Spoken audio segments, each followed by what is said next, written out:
And Janet Price are on the phone. Miriam? Yes, sir. All right. And Good Cole? morning.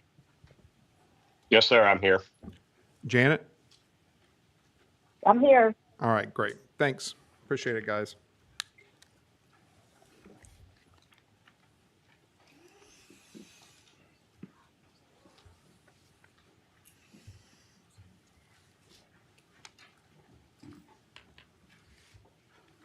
You look lonely now.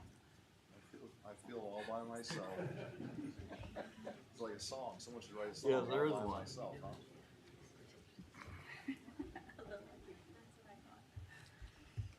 All right. I think we're ready. It's 10. All right, I'm going to call to order the governing board meeting of the St. Johns River Water Management District. Today is July 8th, 2025, and it is 10 a.m. If we could all stand for the Pledge of Allegiance.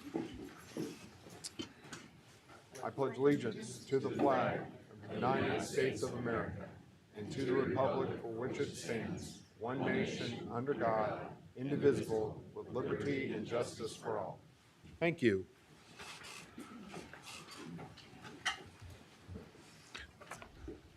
I hope everybody had a great 4th of July weekend as we celebrate our wonderful country. We are blessed.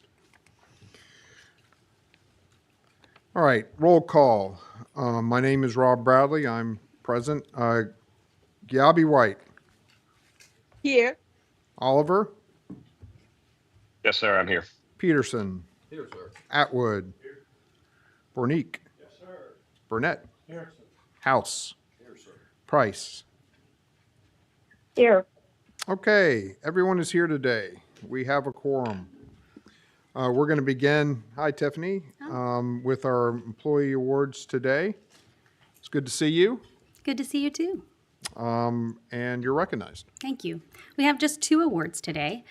First, we'd like to congratulate Danny Harrison, our Employee of the Month.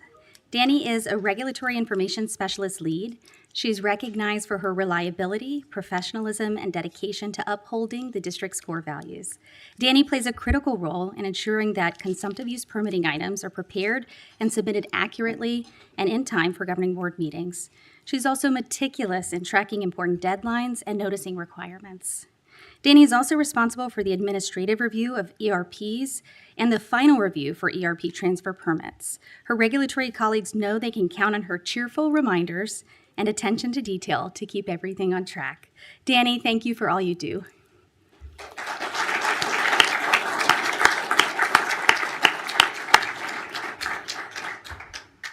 Lastly, I'd like to share a workplace safety award with Dallas Taylor, who's an engineering construction inspector out of the District of Projects. Dallas is receiving the Workplace Safety Award in recognition of his exemplary commitment to safety during the M1 Canal Crane Creek project. Dallas proactively identified and addressed multiple high-risk hazards, including engulfment risks, impalement hazards, slips, trips, and falls, and hazardous noise exposure. He attended more than 24 early morning, meaning 3:30 a.m., pre-pour safety meetings to ensure crews began each day with a comprehensive understanding of site and safe workplaces. Dallas collaborated with contractors to identify potential hazards prior to commencing work, particularly in high-risk environments involving heavy equipment and elevated work. Dallas's consistent focus on safety made a difference on this project, and we're happy to present him with this award. Thank you, Dallas.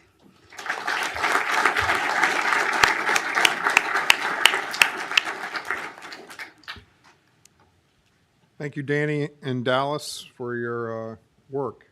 Really appreciate both of you very much.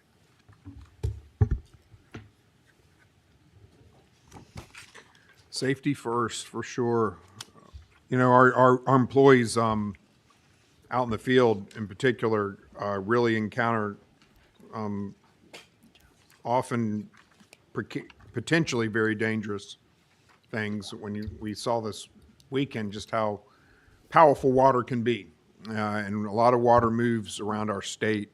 And we have a lot of man-made structures that push water and pull water and direct water. And so it's always important that we keep safety first. And that's why I think it's very relevant that Dallas is recognized for the role he plays in making sure that we keep human life forefront.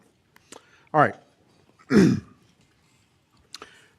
Item 2, hydrologic conditions report. Mr. Miller, you're recognized. Thank you. Good morning, Chairman Bradley and members of the Governing Board. I'm Tim Miller, Bureau Chief of the Bureau of Water Resource Information, presenting the July hydrologic conditions report representing data from the month of June. Beginning first with rainfall, precipitation in June was received primarily at the beginning and end of the month with dry conditions in between, and amounts were highly varied across the district. As you can see on the map, central counties, including Lake, Orange, and portions of Volusia and northern Brevard counties recorded the highest amounts, with some localized areas receiving over 10 inches. In contrast, many locations, including along our southern coast, were well below normal. The average total across the district was below the district-wide monthly average by 1.3 inches. All 18 counties were below normal, and while 6 counties were within an inch of their monthly averages, 4 counties were more than 2 inches below normal. Countywide average rainfall totals ranged from a high of 7.19 inches for Okeechobee County to a low of 4.06 inches for Bradford County. Next, in reviewing rainfall over the past 12 months, the district-wide annual rainfall total is 2.65 inches above the annual average of just over 51 inches. Rainfall distribution on an annual scale has been higher in central and northern counties through the year, while we see that areas along the southern coast and to the west have received less. 11 counties are above normal, with 6 counties more than 5 inches above their annual averages. This includes Seminole County, which is now more than 9 inches above average. Of the 7 counties below their 12-month averages, 3 counties were more than 3 inches below normal, including Alachua, Okeechobee, and Indian River counties. County-wide totals range from the lowest value of 45.02 inches for Okeechobee County to the highest value of nearly 61 inches for Seminole County. Moving on to surface flows, we look at monthly mean surface flows across the district through June. Surface flows at the majority of sites are in the normal range for this time of year. Changes from last month include movement from the average range into the low range at Jacksonville to the north, the Ocklawaha River to the west, and the St. John's near Melbourne site to the very south. Just north of that station, flow at the St. John's River near Cocoa site dropped into the very low range for its monthly mean. In general, flows have remained on trend with rainfall amounts. In the next series of slides, we'll review the status of water levels at selected long-term lake sites. Lake levels have had a mixture of increases and decreases through the month. Looking first at Lake Brooklyn, the water level decreased by just over a foot from the previous month, remaining above average. Lake Weir had a slight increase in June, continuing to be below the average water level. Water level at Lake Winnimisset decreased 0.3 of a foot, but remains above the average level for this time of year. Lake Apopka's level increased 0.2 of a foot from the previous month and is above both its average and its regulation schedule. Water level in Blue Cypress Lake had a slight increase in June. Levels continue to be above average and are nearing regulation schedule at this location. Conditions in the upper Floridan aquifer have had a mix of decreases and increases in water levels across the district in June, and the proportion of the district in the normal range increased. As indicated on the map by the purple triangles, 15 sites recorded increases of greater than 10 percentile points, primarily at locations through the central portion of the district. Rainfall and the seasonal decrease of agricultural irrigation needs are some of the influences on these changes. Conversely, percentile decreases of greater than 10 were observed at 8 sites, primarily located in Baker and Nassau counties to the north, as shown by the red triangles.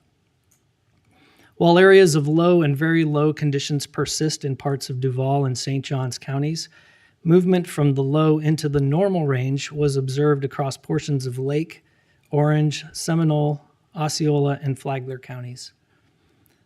Overall, we remain in a positive position regarding groundwater levels, and changes in the aquifer remain on trend with recent hydrologic conditions. Next, we'll look at the district-wide index value for aquifer conditions, and we see the upper Floridan aquifer well index value at the end of June was 52, which is a slight increase from last month, remaining in the normal range. After declining through March and April, aquifer levels have been stable and are doing well relative to this time of year as we transition away from our dry months and into weather patterns more common during our summer wet season. In the next series of slides, I'll review changes in flow at selected spring sites with long-term monitoring. As you'll see, declines in flow were observed at most springs. The monthly mean for flow in Silver Springs decreased 53 cubic feet per second from the previous monthly mean, and flow has dropped into the low range. At Blue Spring, the monthly mean showed a small decrease in June, ending the month just below the high range. Construction activities at the spring are ongoing, and although they appear to have had less of an impact to velocity meter data, any data anomalies will be addressed by our partners at the USGS as they work through their data QA process. At Rock Springs, flow had a slight decrease from the previous monthly mean, and flow is just within the high range. A slight increase in flow was observed in the monthly mean at Wekiwa Springs. Flow continues to be in the normal range for this time of year.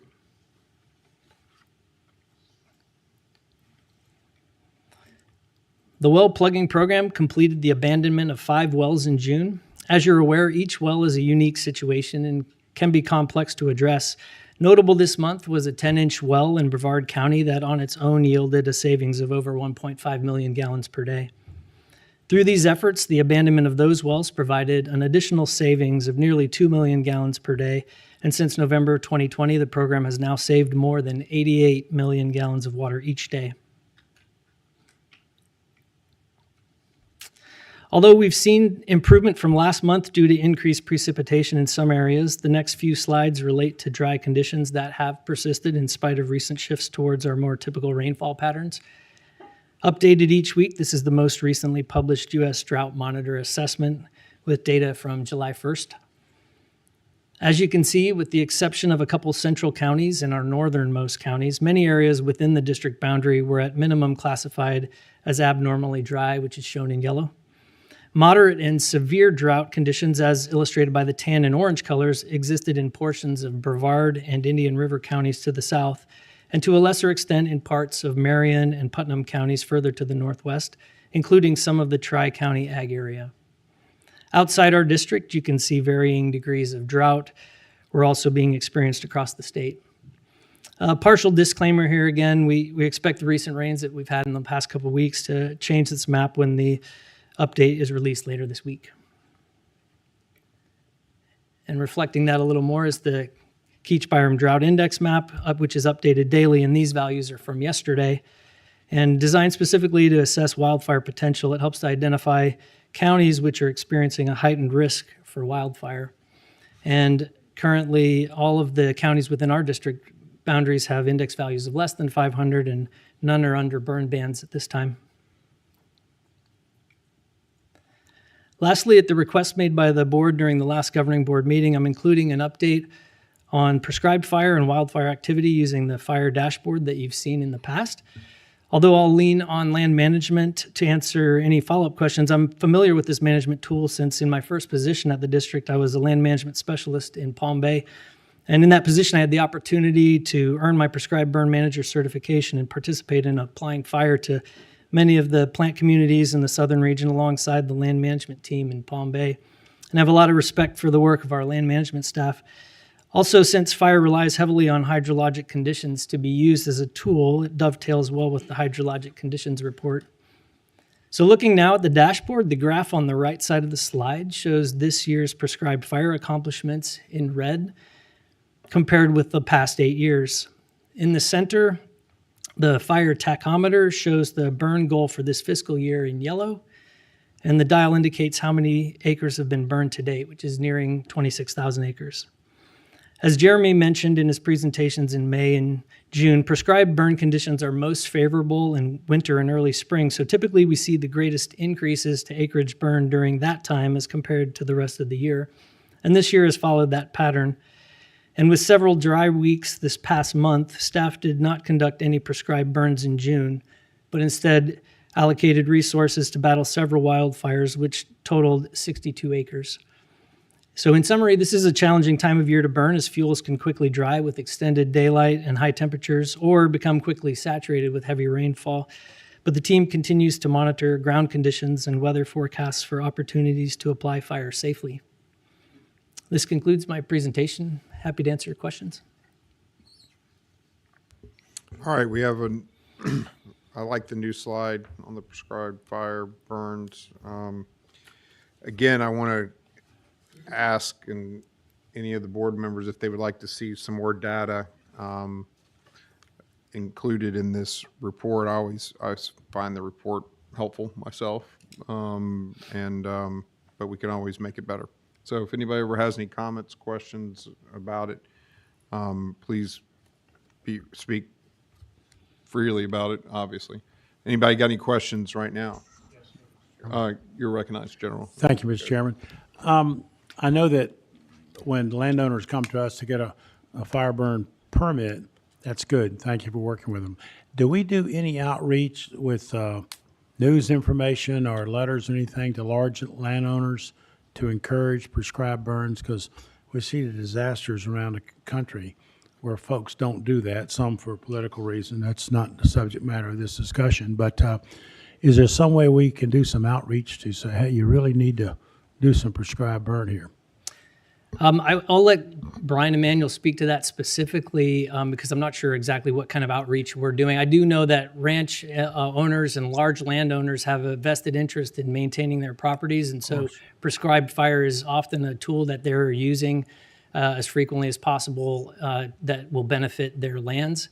And so it helps to keep things open, brush down, and reduce the wildfire potential. But if there's any further input Brian would like to add, he's welcome to do that. Morning, Chairman, members of the board. We do interface Introduce with yourself and your Oh, I'm position. sorry. I'm Brian Emanuel, the Chief of the Bureau of Land Resources. Yes. We do interface with our private landowners on our boundaries, oftentimes burning at the same time to make it easier. Most of the ranchers and all that are very in tune with burning. They also attend, as we do, the Prescribed Fire Council meetings, which promotes fire across the board. And there's actually a group that has formed recently over the years in North Florida, private landowners that share resources and help each other get burning done. So it's actually growing within the bounds of the constraints that everybody has. But there is collaboration going on all the time. Thank you. Thank you, Mr. Chairman. Yes, sure, sir. Mr. House, you're recognized. So this is burns that we've done. I think on- you're, yeah, There you go. yeah, That's thank good. you. So this is burns we've done on our properties. It's not people permitting us for burns because really they permit the local fire department and stuff. Correct. Yes, these are burns that we do on our properties. And just rising above everything, I'm going to say we have 500,000 acres. It doesn't make a difference for the conversation. And of that, 250 might be wetlands that doesn't get burned. So at some point, it seems like we should sort of say, this is how many acres we have that should be burned, and we try to rotate our burn out every 10 years, and every piece of property gets burned 10 years. And So that would mean 1/10 of our property that's left. And if we said 50% is wet, wet, wet on the $500,000 things, you'd have 250,000 acres. So therefore we should burn 25,000 acres a year. And then we'd sort of see it on a dashboard thing. You'd have green lights and we're on target versus red lights. And it could be that it rains all season, so we never get a chance to burn, or it's too dry all season, we can't burn either. So, but it seems like this slide would be, if we knew that number at some point, sometime, from a gross number, we could sort of set up a goal or a matrix and meet that metrics at some point, where this is awesome. It's telling us what we did. But with me, I don't know what it's relevant to other than we're doing a good job burning a bunch of stuff, which is good. Sure. Well, and it's a great point. This is something that land management has worked on as well. And I can add another slide to this if we would like next time. But basically, they have evaluated the acreage that are burnable acres, and there is a plan to burn like you mentioned, that X amount, that percentage per year on a rotational basis, depending on the community, the pyrite community, plant community that it's in. They are benefited by different cycles of burning, whether it's 2 years, 5 years. And so land management has got that mapped out for their burn zones and designated areas, and they're keeping track of that. We tend to be, I think Jeremy addressed or spoke to last board meeting about how sometimes we're below where we'd like to be because of the weather conditions, as you mentioned, can change. So we like to try and capitalize when the conditions are right to be able to burn the acres that we need to do.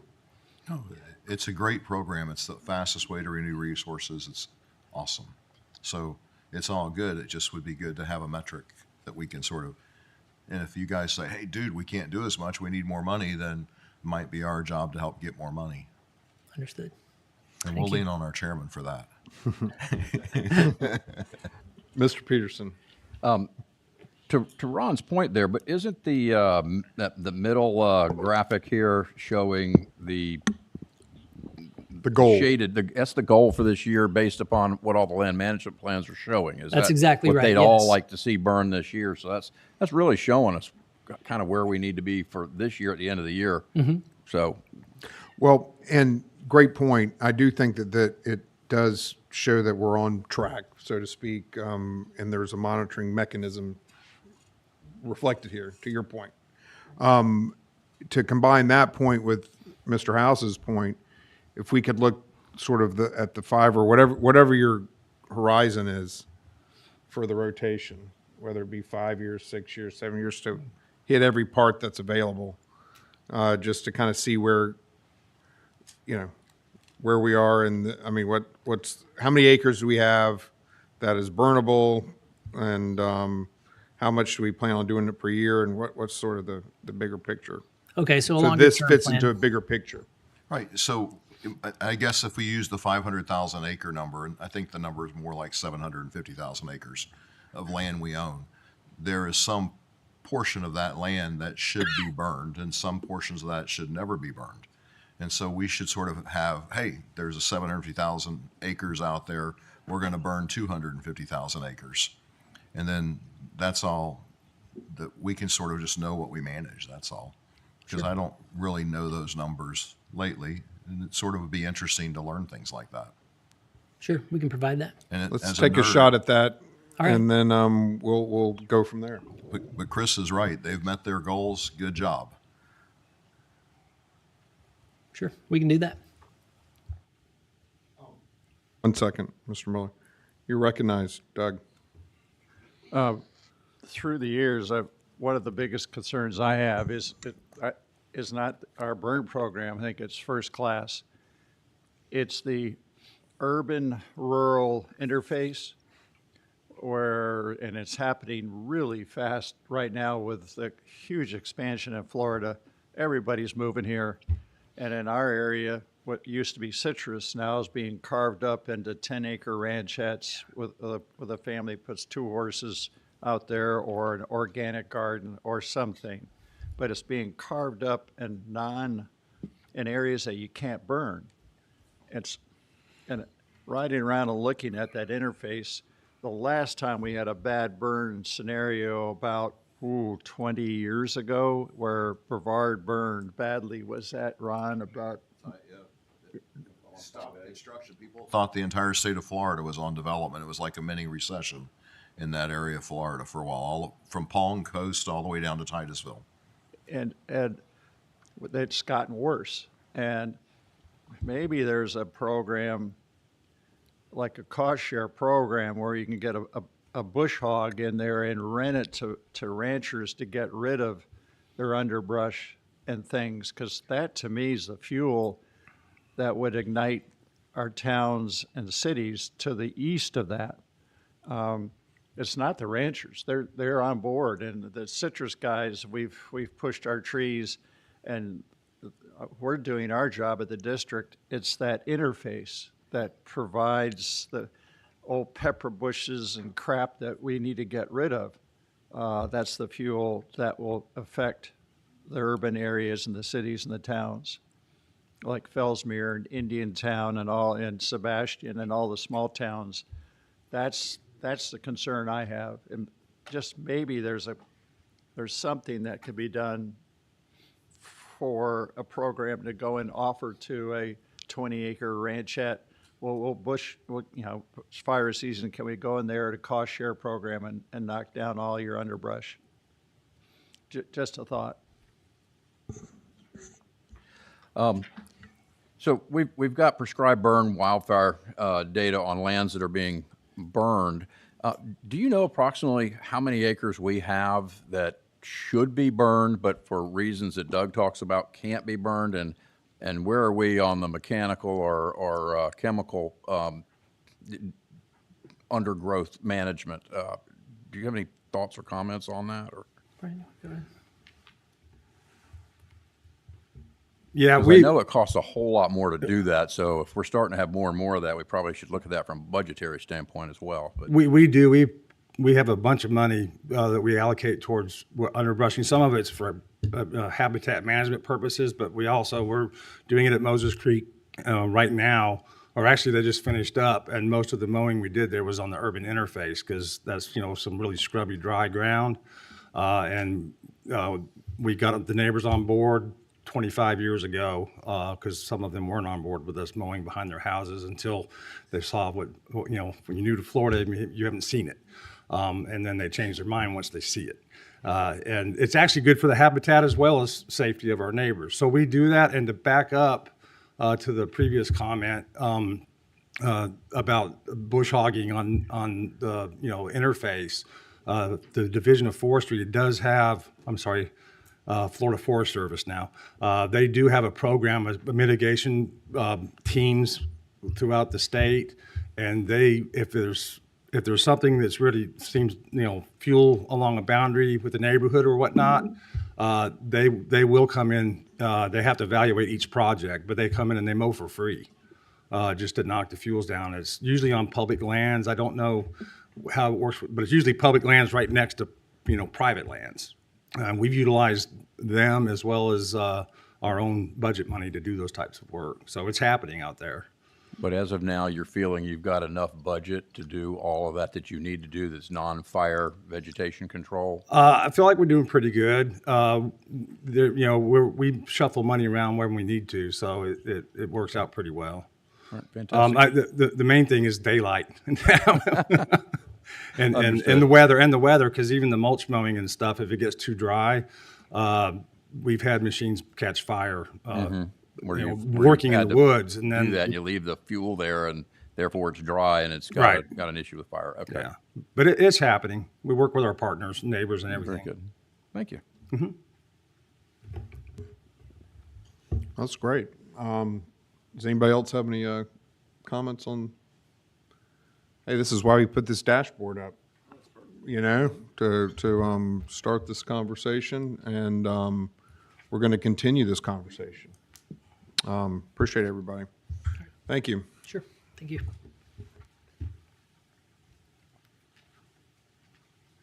All right, item 3 is our consent agenda. That's items 10 through 18. Do any board members wish to pull any of these items for discussion?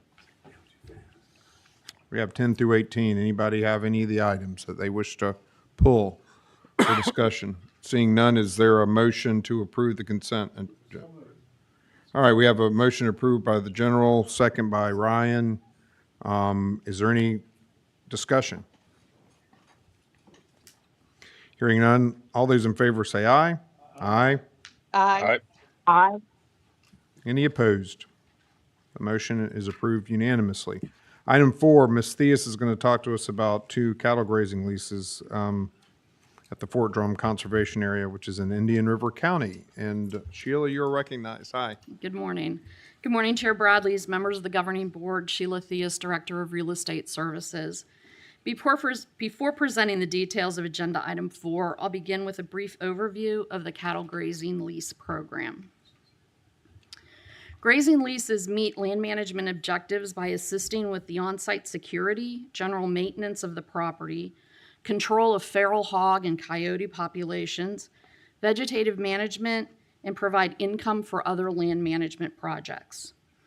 The district's original cattle leases were either inherited as part of the land acquisition or originated from a request by the adjacent landowner. In 2016, the district introduced a formalized program with the assistance of the Florida Cattlemen's Association, following a review of the district's lands to determine suitability for grazing conducted by Dr. West at the University of Florida, and 2 workshops to receive feedback from the public. Lease fees are calculated by animal unit based on the stocking rate recommended in the grazing plan. This is based on how much grass or forage will support the yield to support the livestock. Dr. West's recommendations separated the lands into 2 categories, those suitable for formal bid process and those more suitable for direct negotiated leases with the adjacent landowners. There are 18 grazing areas available for the formal bid process. The district issues an invitation to bid by advertising the opportunity on the district's website and in the local newspaper. The invitation is also sent by electronic mail to a list of interested parties. The bid package requires respondents to attend a mandatory site visit of the grazing area, followed by the submission of a sealed bid. The bid packages are opened at a public meeting, and the lease is awarded to the highest responsible and responsive bidder.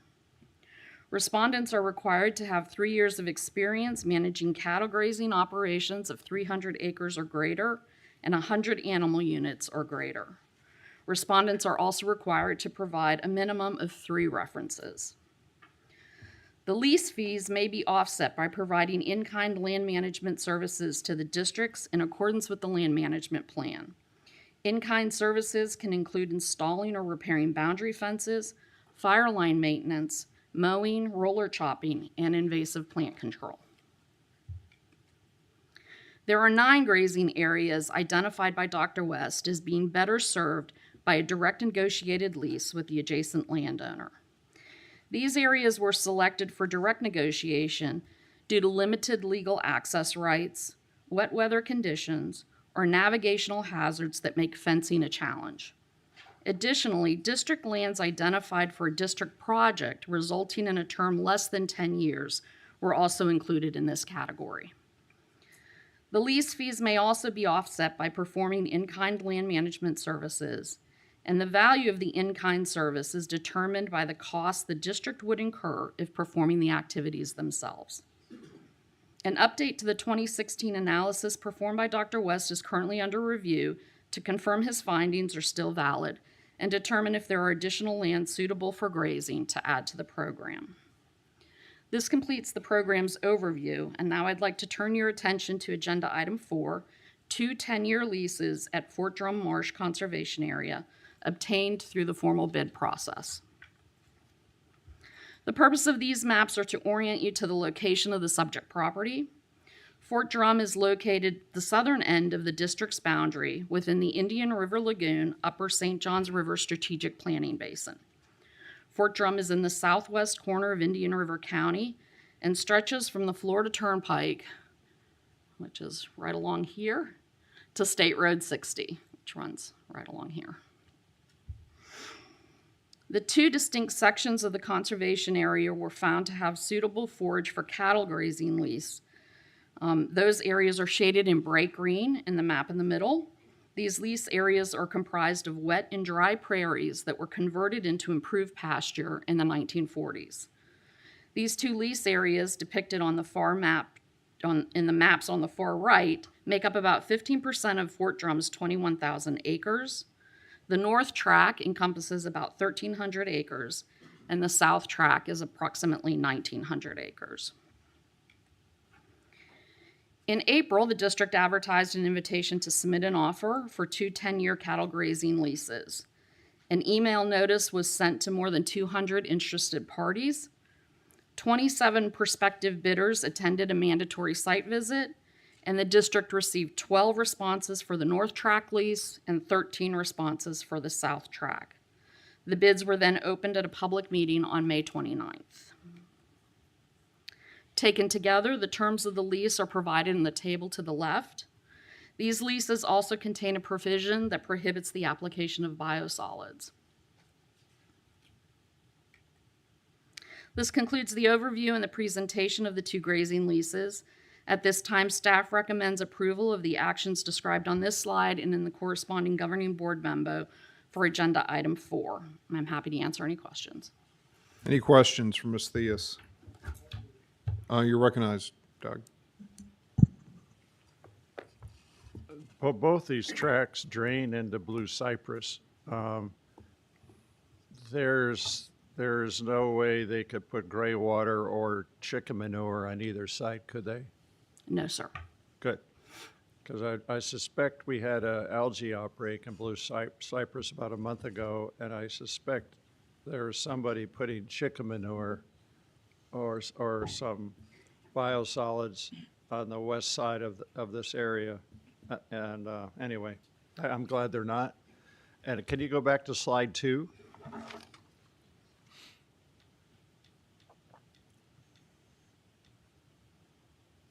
Yeah, just the benefits, fire protection, just what we were talking about. If anybody hadn't seen what a dozen or 2 dozen cows can do to an overgrown pasture, it's incredible. It looks like a perfect garden when they're done. They mow it down to the hardwood. So I think for just our conversation we just had, this is a great benefit for the region, and I endorse this. And if you need a motion, Mr. Chairman, I so move. First of all, is there any more questions? Seeing none, we have a motion to approve. Is there a second? Mr. House is second. All right. Thank you. Is there any further discussion? Seeing none, all those in favor say aye. Aye. Aye. Any opposed? The motion is approved unanimously. All right.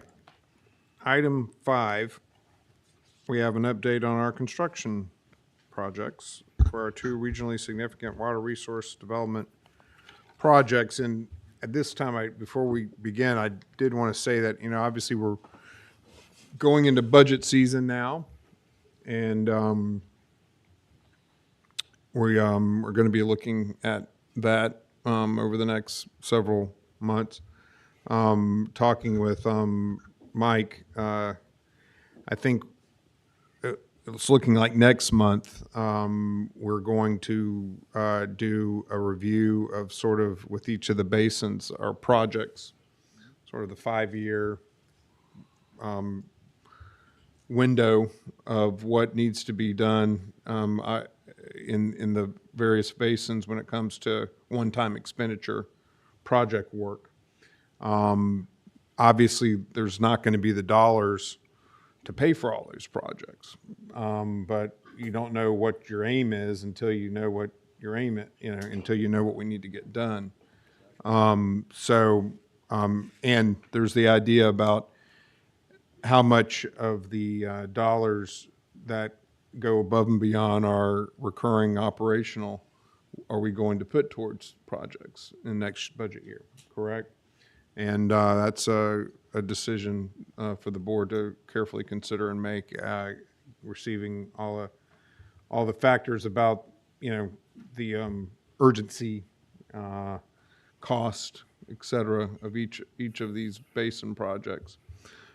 So that's something that we're going to be doing as we roll into budget season.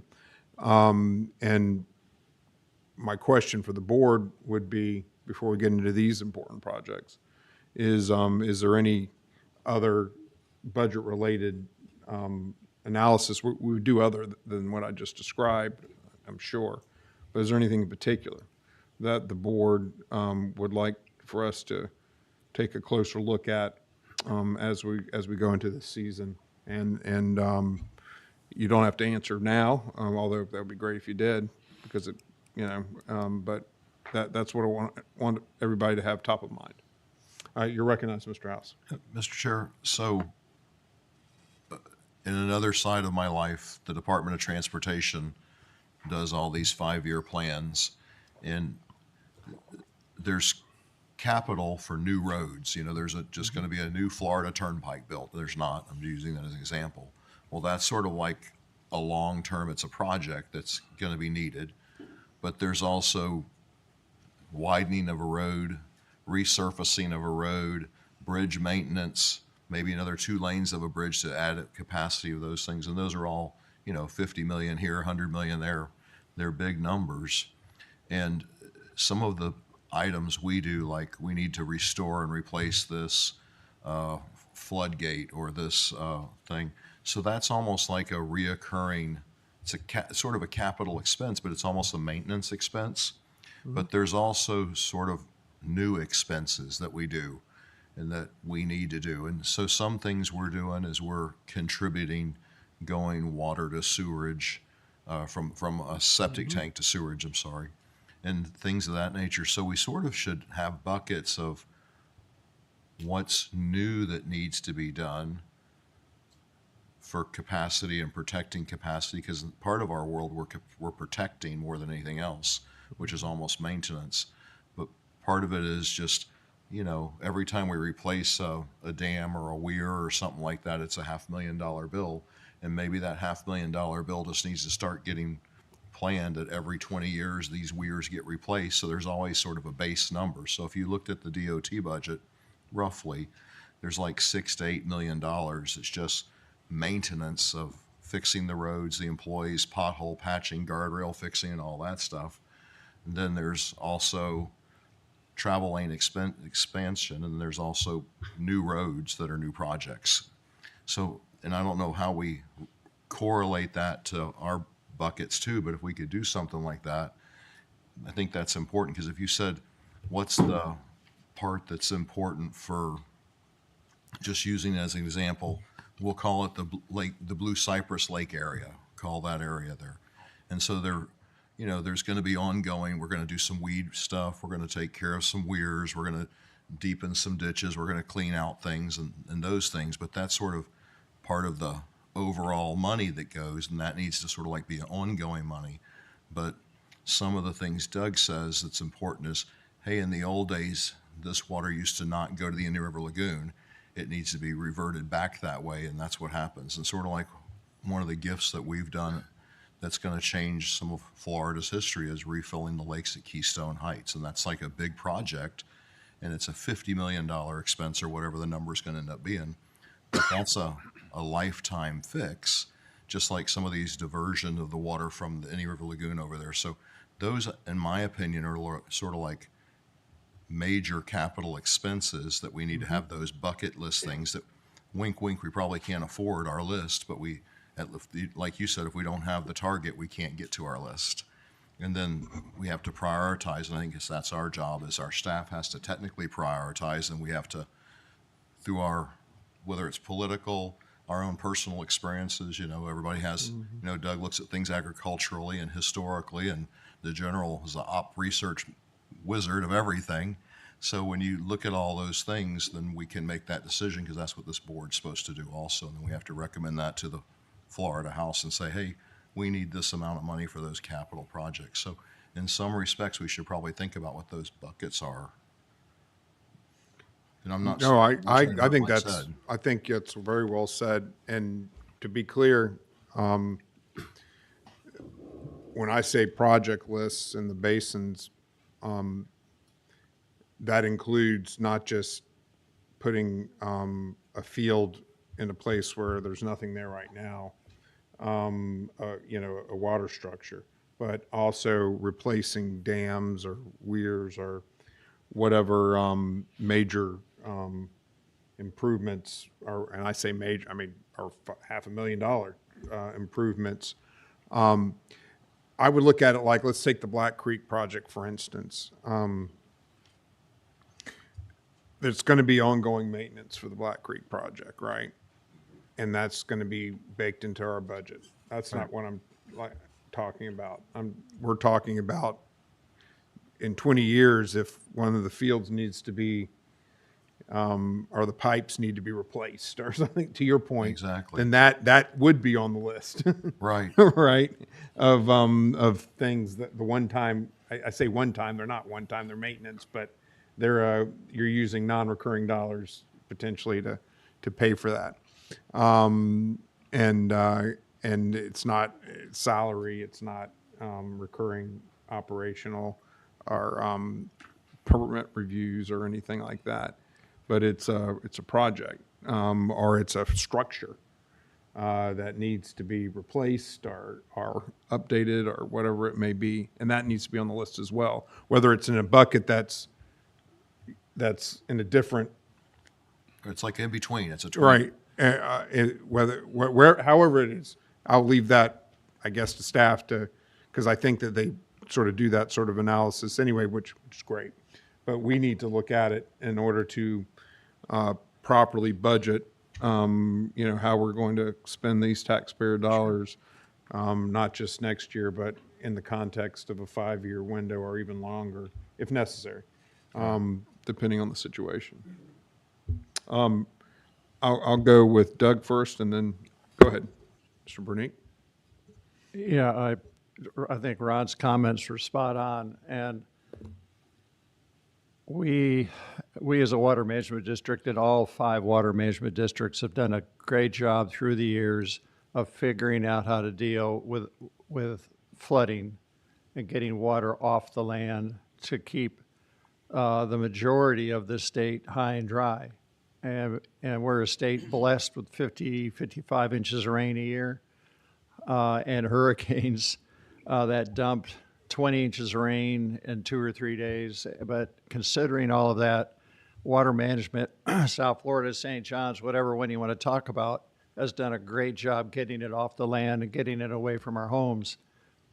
What I'm most concerned about, having since 1975, when I sat at my first board meeting in South Florida, is too little water, the drought conditions.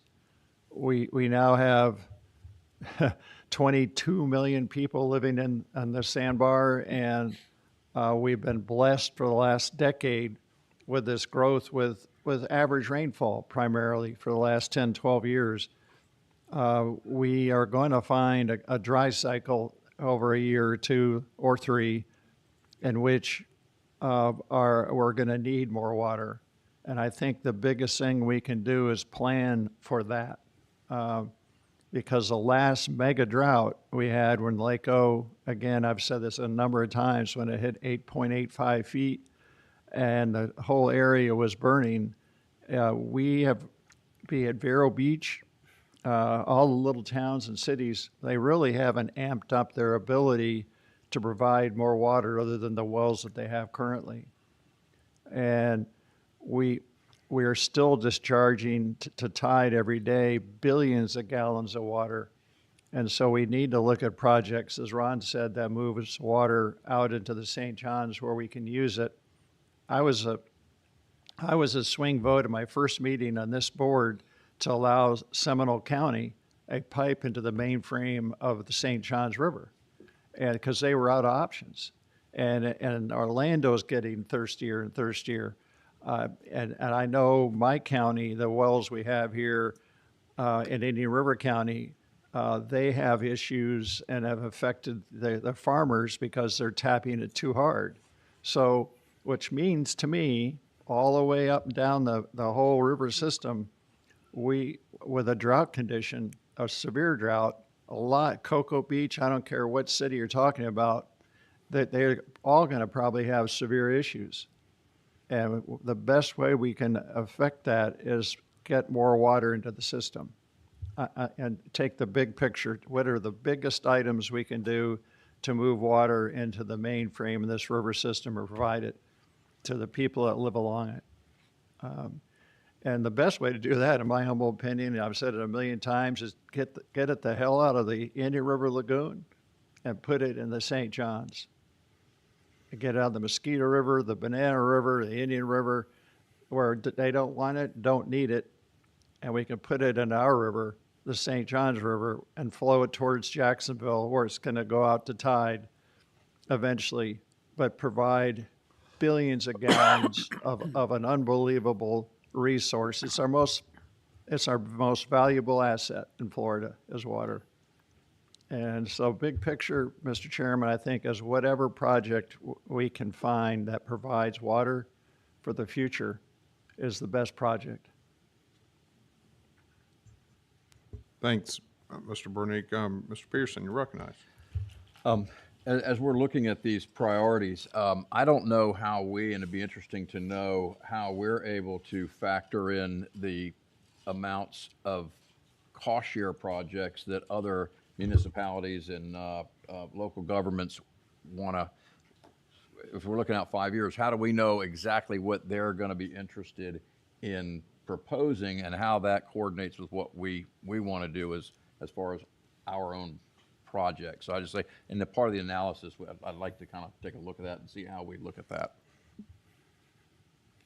Thank you. And Mr. Register, if you could comment on, whenever we talk about water supply, and obviously we have partners, could you kind of talk about the information that we gather to Mr. Pearson's point about sort of monitoring what they're doing? Go ahead. So, speaking strictly, excuse me, for water supply, that's a whole part of our water supply planning process, to where we do look out, determine what those needs are, and then work closely with each of the suppliers on developing these lists of projects that are available out there, so that we have more than what's required on the list for them to then choose from or designate their own. And part of that water supply planning process, they actually let us know what's in their 10-year capital improvement plan, so that we can look ahead, see where there are opportunities for us to partner together to meet those water needs. But the idea is, we look at that, look at what projects are available out there, talk to our suppliers and stakeholders to make sure that they're viable with them, so that we're not chasing, something that nobody's going to be interested in. We want to make sure that it's a collaborative effort, and you're going to hear later today from Clay about some of the collaboration that we're doing in the North Florida area, where we're listing out projects. And one of the other things that we're doing, and it's not only with water supply, but it's also with water quality and our other core missions, is within each of these basins, we're doing these feasibility studies to where they go out and see what are those next best, most cost-effective, cost-efficient projects that can really move the needle regarding our core missions. And we do that with our stakeholders within those areas, so that there is this collaboration, and then together we look for opportunities for funding, whether it's them through the legislature, through cost share dollars that we're able to give out, and then their participation also. So it is a very collaborative effort, and it's something that we can kind of present when we do our kind of 5-year lookouts within each of these basins as to what we see as the major projects. And then we can figure out, where do the dollars that we have in the budget kind of want to be directed toward it from either ad valorem or from other state sources. Absolutely. Thank you.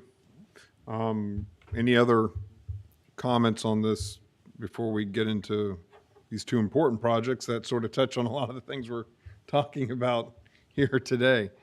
All right. Seeing none, Mr. Jenkins, you're recognized. Thank you, Mr. Chairman and board members. Dale Jenkins, Director, Division of Infrastructure and Land Resources. It's my privilege to bring to you my monthly update on construction status for the Crane Creek and Black Creek Water Resource Development projects. Starting off with Crane Creek, it's all done except for a couple items. Number one, testing the weir operation, and secondly, startup of the 2 pump stations. I'm happy to report that the weir manufacturer is on site today, calibrating operation of the weir, and tomorrow they're going to be training our Bureau of Operations and Maintenance staff on operating the weir. So that's great news. Secondly, the pump stations, the startups of those 2 pump stations is scheduled for next week, as well as training our staff also on operating the pumps. So Crane Creek looks like, hopefully, next month I'll be telling you it's complete. Moving along to Black Creek, Sorry to interrupt, but, so that's awesome. Go back. That's- Yeah. That's exactly fantastic, right? Because we've been chipping away at the mountain for a long time, and we're finally getting to that point. So you just kind of sort of, I know we're not there yet. We'll clap next week, or next month, but great job. We got to celebrate those victories. Yeah, and I think we're going to. To your point, Mr. House, I think we're going to have an event we are going to have an event to recognize that, but that's sort of a TBD because there may be some dignitaries that join. Right. We're looking at mid-August as an opportunity to have some type of ribbon cutting there to celebrate the success of getting this long project completed. It's a big deal, huge deal, to say the least. So be sure Steve Crisopoli's invited because it started with his chairmanship a long time, speakership. Absolutely. All right, go ahead. Thank you, sir. Moving along to Black Creek, cells 1 and 2 are completely filled with media and plants except for a very small area in cell 2. The plants will be put into cell 2 next week. It's scheduled for that time. And cell 3 is about 85% full of media right now, and that's right there. There's cell 3 right there. That should be full of media by next week, and at that point, we'll start putting the plants into cell 3 also.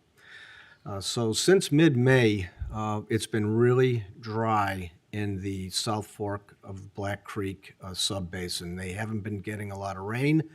There's been 3 little peaks during that time frame where the creek was above the 25 cubic feet per second permitted withdrawal flow, but it dropped back fairly quickly. So what we've been doing during that time frame, we've been concentrating on using the water that is available to keep our storage tank filled and to keep hydrating those plants in cells 1 and 2 so they don't die, and to also continue rinsing the media and making sure all the water quality criteria are being met. So unfortunately, right now, we're not discharging any treated water into Alligator Creek, but it's a matter of the weather. So unfortunately, that's the case. And that's all I have right now. Any questions? I do, Mr. Chairman. Yeah, go ahead. Bubba, question. How long does that media last? It's a great question, Mr. Bornick, and you may recall that several years ago we did some pilot testing and bench testing to determine what the life expectancy of that media would be, and it ranges anywhere from 7 to 12 years.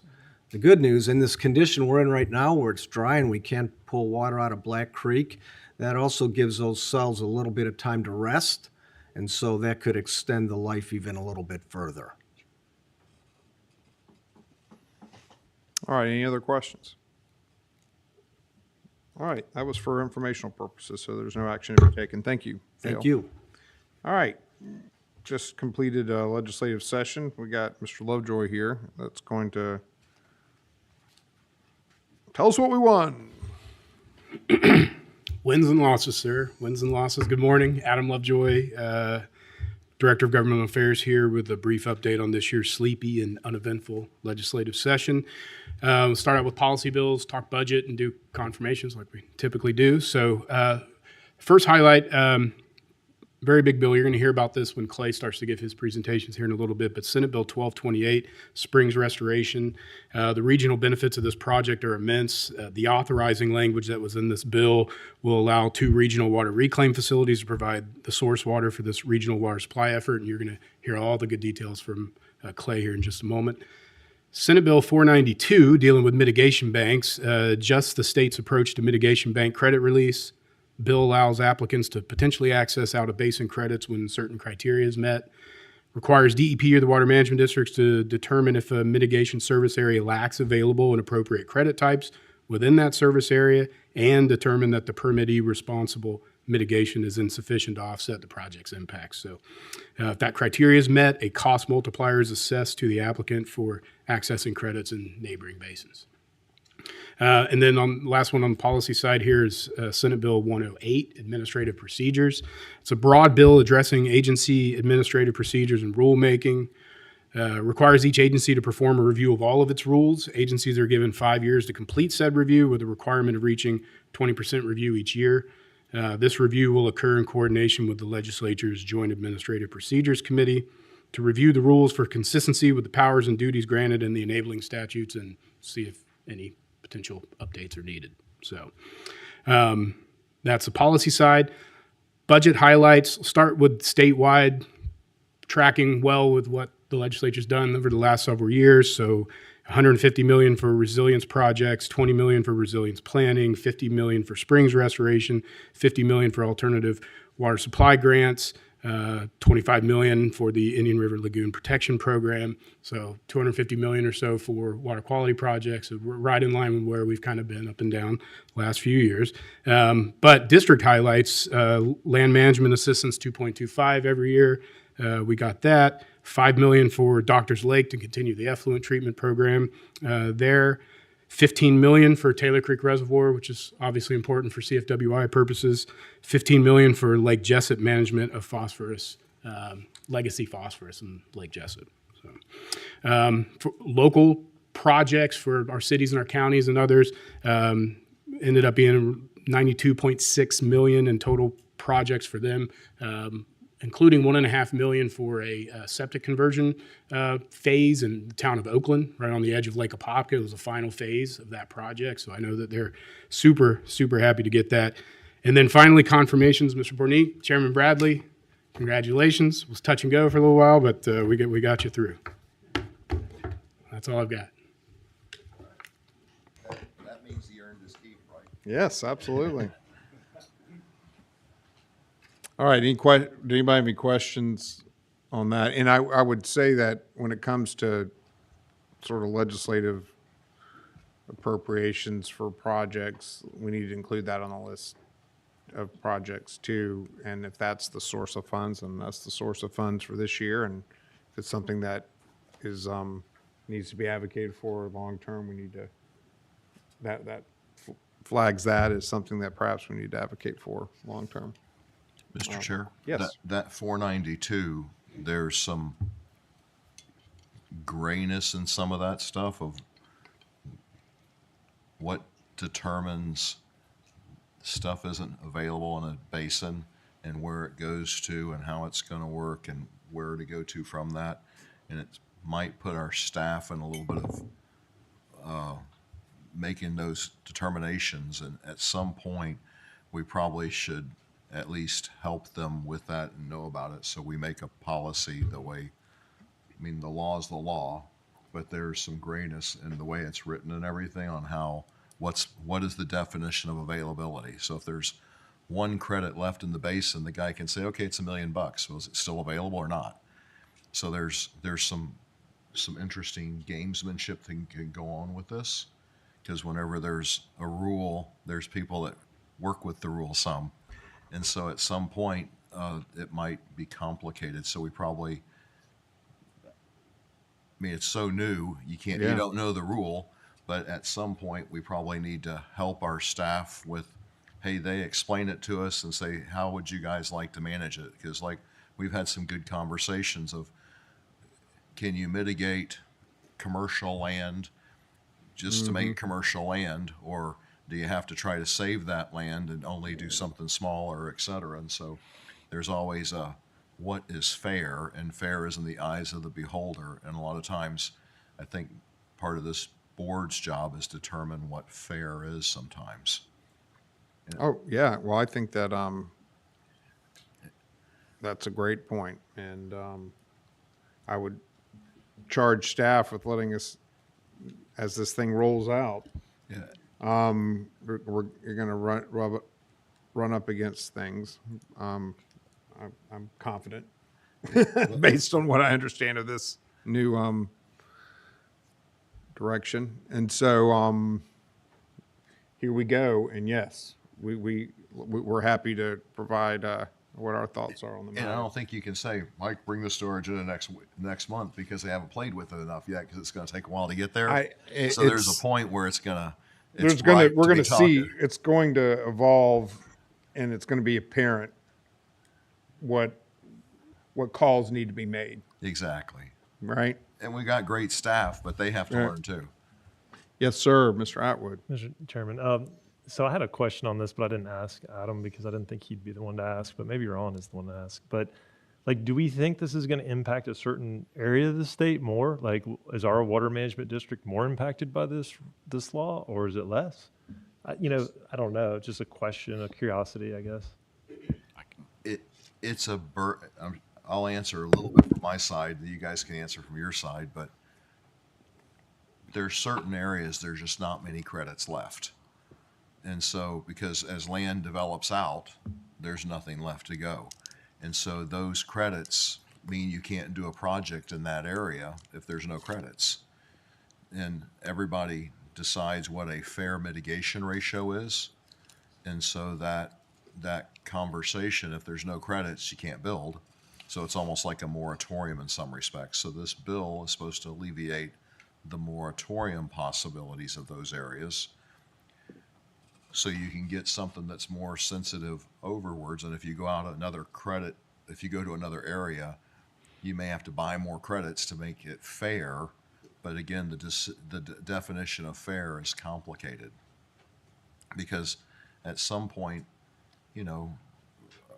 someone might just need a half a credit. Well, in that basin, the half a credit might be $500,000, or in other basins, you can get 2 credits for $200,000.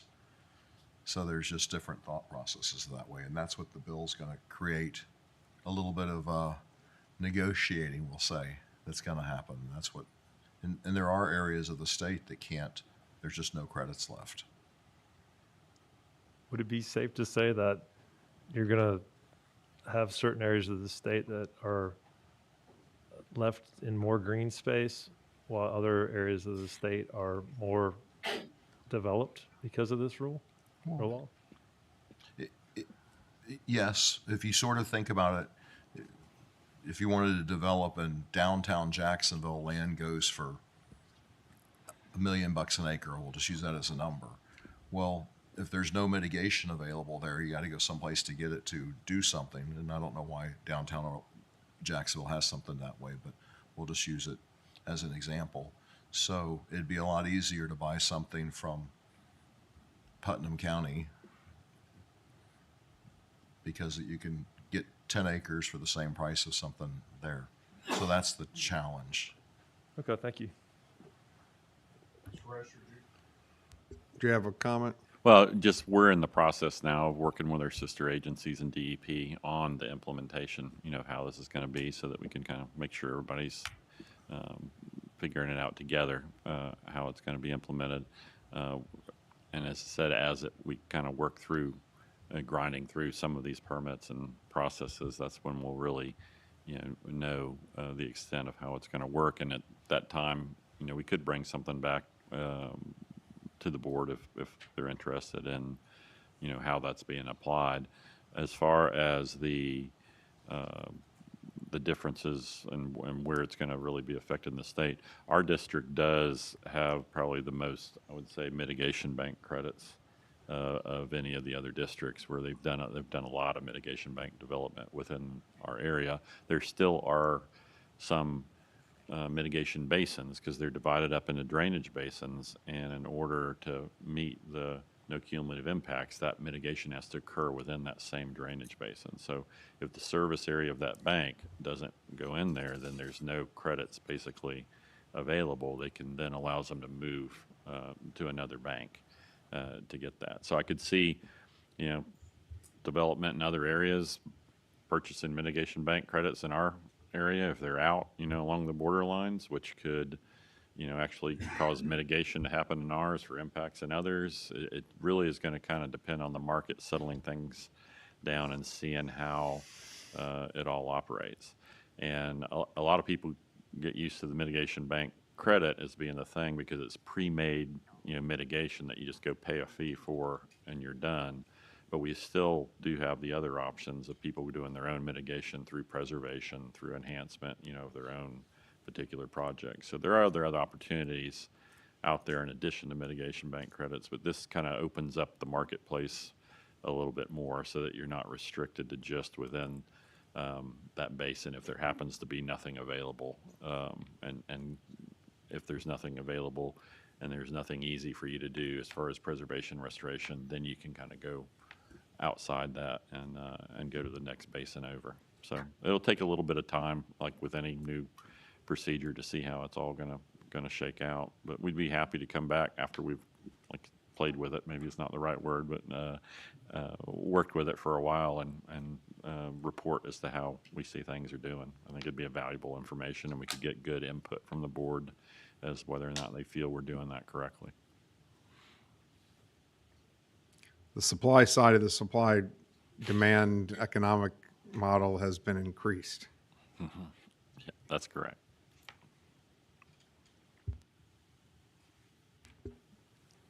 All right. Item 7, information on the district's consumptive use permitting program. Clay, you're recognized. Good morning, Mr. Chairman and members of the board. I'm Clay Coursey, the Director of the Division of Water Supply Planning here at the district. And it is my honor and privilege to be able to present Agenda Item 7. This was an item that was requested at the May Governing Board meeting. Before I dive into this, I'd like to actually introduce our new Bureau Chief of Water Use Regulation, who will most likely be doing these presentations from this point forward. Darren, do you want to stand up? And he came over to us from the Southwest Florida Water Management District, has well over 30 years of experience doing consumptive use permitting, so really excited to get him on board here at the district. The district has over almost 2,500 active consumptive use permits with a little over 1.5 billion gallons of water per day allocated. That is almost little over 80% of that is from groundwater. There are 3 main thresholds that, if exceeded, requires a water user to obtain a consumptive use permit from the district. The first is if you have a withdrawal from either a surface water body or a well that has an intake diameter of 6 inches or greater. If you have average annual water use greater than 100,000 gallons per day, or if you have the ability to pump more than 1 million gallons per day. Mr. Chair, I apologize. I should have mentioned this at the beginning. If y'all have any questions as I'm going through this, please stop me on any of the slides. The Governing Board delegation was updated in September of 2018. Any new permit greater than 500,000 gallons per day requires Governing Board authorization. Although the board only sees a small percentage of the permits, they actually, over 65% of the water that's allocated comes before the Governing Board for your consideration. As you remember, our Assistant Executive Director, Mary Ellen Winkler, provided background at last month's board meeting on the history and how the legislature created the districts and the rulemaking authority that we were given to establish our consumptive use permitting program. Florida statutes, district and DEP rules set forth requirements for our consumptive use permitting program.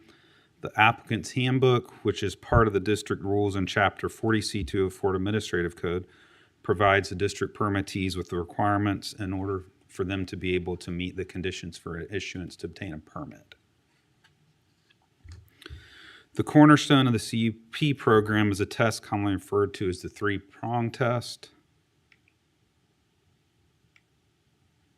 The first prong of that test is that the requested use of water is a reasonable beneficial use.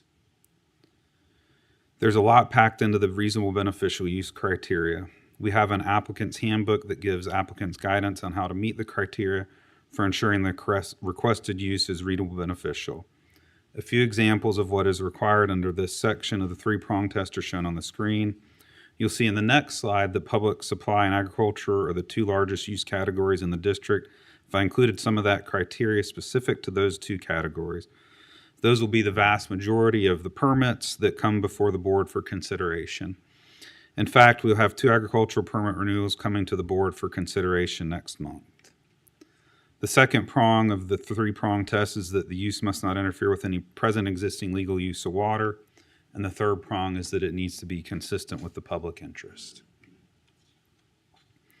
Even with population growth in excess of 1 million people in the district over the past 10 years, water use has been relatively stable over that period of time as a result of the district's consumptive use permit program and the exceptional work that our team does in collaborating with our permittees to ensure water is available while also simultaneously protecting our water resources for future generations to enjoy. The blue and green portions of the bar chart represent public supply and agricultural water use, which are collectively the 2 largest water use categories in the district.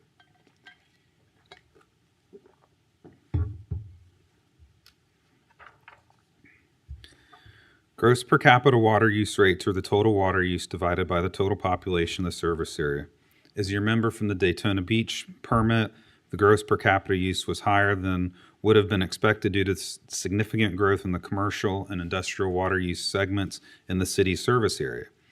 The CFWI planning region has the highest gross per capita water use rate of 125 gallons per person per day due to the significant water uses in the commercial and industrial sectors.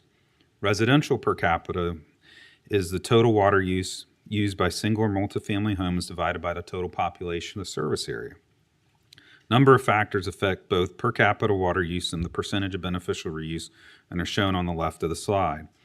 Some examples of these are the number of homes with large lots and irrigation systems, lack of reclaimed water availability for legacy development, the location of the utility and whether their service area encompasses an area with soils with poor water holding capacity. It's important to note that there's not a one-size-fits-all approach to what an acceptable per capita and percentage beneficial reuse are. They are specific to each public supply permittee. In fact, the rules that were established per capita goals in CFWI recognize this and allow utilities to implement water conservation plans that are tailored to each public supply permittee on a case-by-case basis. Residential per capita rates have a very broad range from 40 gallons per day for multifamily homes to over 300 gallons per day for homes with large lots and well-drained soils and a deep water table. Typically, a utility with residential per capita water use rates in excess of 300 gallons per day are a very small utility serving a single development that is not served by a municipal water provider and has no reclaimed water available. The district's water use regulation team and water conservation coordinators are continually working with our utility partners to develop strategies that best fit their particular circumstances to bring high per capita water use down over time. A common misconception is that the district continues to issue permits for more water. As you can see from the chart, the cumulative reduction in upper Florida aquifer groundwater allocations in the district over the past 10 years has been over 50 million gallons per day. The vast majority of the permits the district issues are for renewals or modification.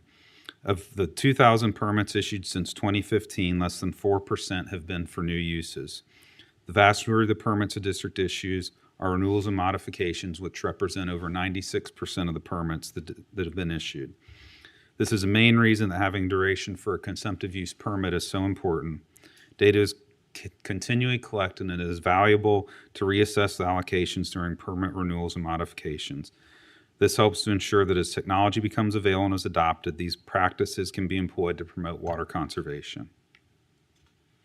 Prior to diving into questions that the board may have, I thought it was critical to highlight the 3 regional groundwater flow models that the district developed for consumptive use permitting and water supply planning. Each of these models was developed in collaboration with stakeholder input and in conjunction with at least one of the other districts. Substantial time and resources have been invested into these tools in order to ensure that we protect our water resources.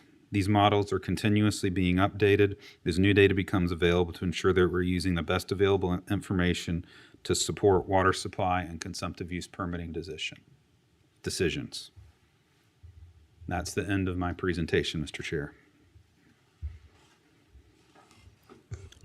All right. Are there any questions right now? That was a high-level, very high-level CUP presentation. Anybody have any questions? All right, thank you. Okay, we're going to go to item 8, update on MFLs and projects in the North Florida Regional Water Supply Partnership. I know there was some mention of one of the bills that passed this last session that has an impact on this agenda item. And this, I think it's important to take a second to sort of put this discussion in the context of our earlier discussion, which is, when we look at each of these basins, we've got some decisions to make as a district about where resources need to be directed, what needs to be done, what the needs are. And I think you're going to see that this is going to be something that we're going to have to deal with. Come, you're recognized.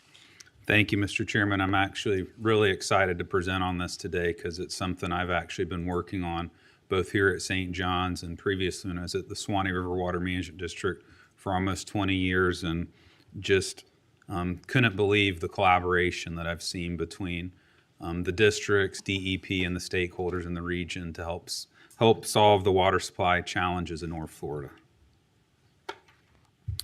This morning's presentation will cover an overview and background of the water supply planning in North Florida, highlighting key MFLs in the planning area, an update on the MFL implementation strategies, and finally a briefing on project development that is currently being undertaken to protect and preserve the water resource of North Florida. That was what Adam had hinted at earlier in his presentation. As I mentioned in my previous presentation, we're continually updating our models as new data becomes available. A monumental effort has been undertaken by the district over the past 30 plus years to update and upgrade our groundwater flow models in order to be able to assess cumulative impacts from groundwater withdrawals on a regional scale. You can see the progression of the modeling from left to right. We started with small models that covered at best a few counties and have now progressed to a model that covers most of North Florida, creatively titled the North Florida Southeast Georgia Groundwater Flow Model. This model can be used in conjunction with more refined local scale models to assess impacts on water resources, such as the Keystone Heights Transient Model, that was used for groundwater withdrawal impact assessments on Lake Brooklyn and Geneva. Intentional coordination efforts between the Swanee River and St. Johns River Water Management District started in 2008. The districts formally came together along with DEP to create the North Florida Regional Water Supply Partnership in 2011. Since the genesis of the partnership, its goal has been work together to collaboratively solve water supply challenges in North Florida. The MFLs and Black Creek Water Resource Development Project have been a model for the district to use for other areas where we have water resource constraints. I'm sure that most of the board remember that both Lakes Brooklyn and Geneva are in recovery, that the Black Creek Water Resource Development Project ensures that these MFLs will be met over the 20-year planning horizon and beyond. The Black Creek project will soon be fully operational thanks to the support of the board, the district team, and our project partners, JA, Clay County Utility Authority, Gainesville Regional Utilities, and St. Johns County. It is projected to increase the median levels in Lake Brooklyn by almost 10 feet.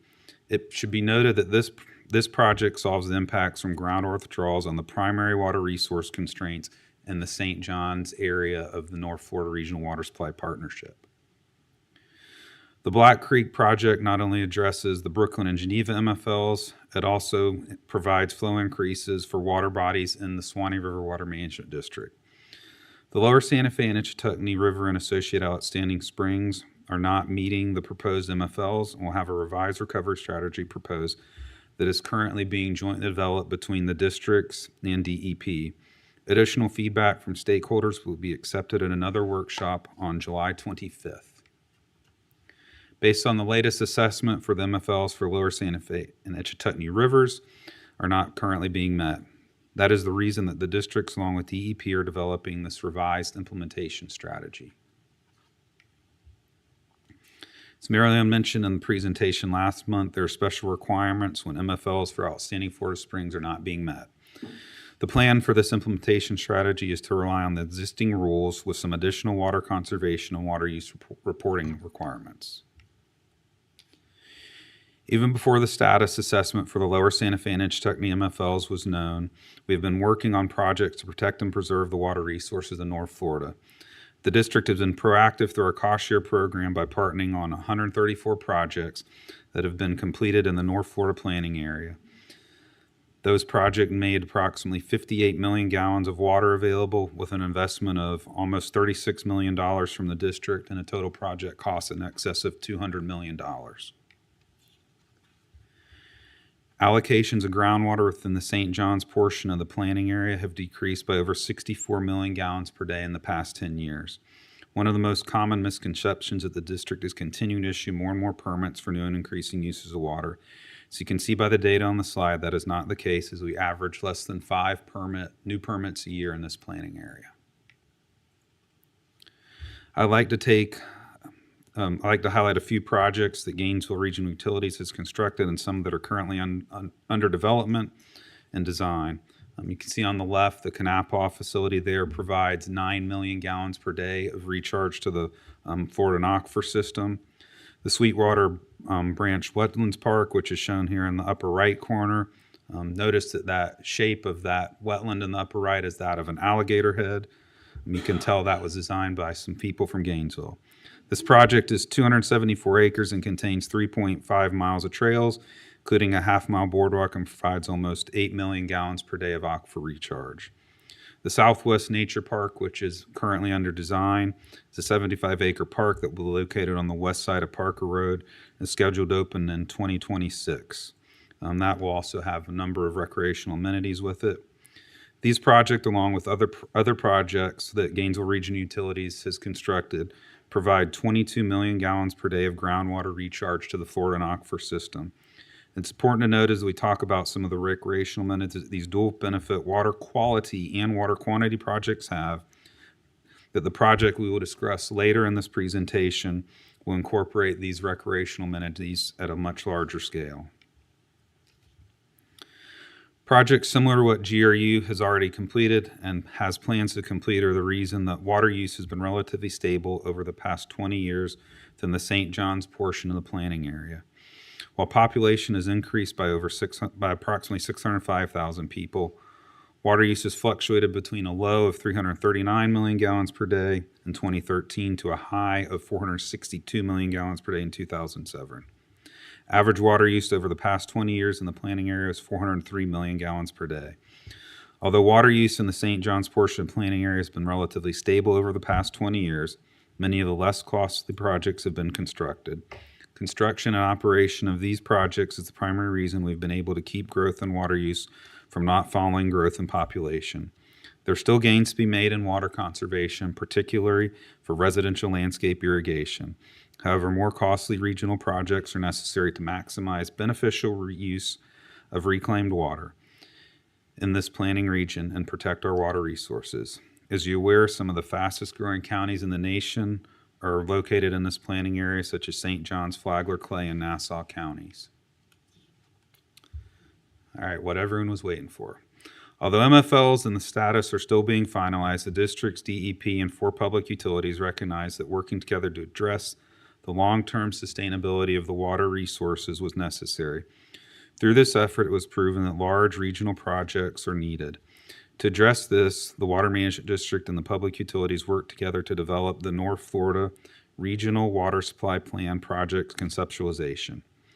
Numerous conceptual projects, including ocean desalinization and aquifer recharge projects with various source waters, were identified in this effort, and one project rose to the top as being the most cost-effective solution to preserve and protect the water resources in North Florida.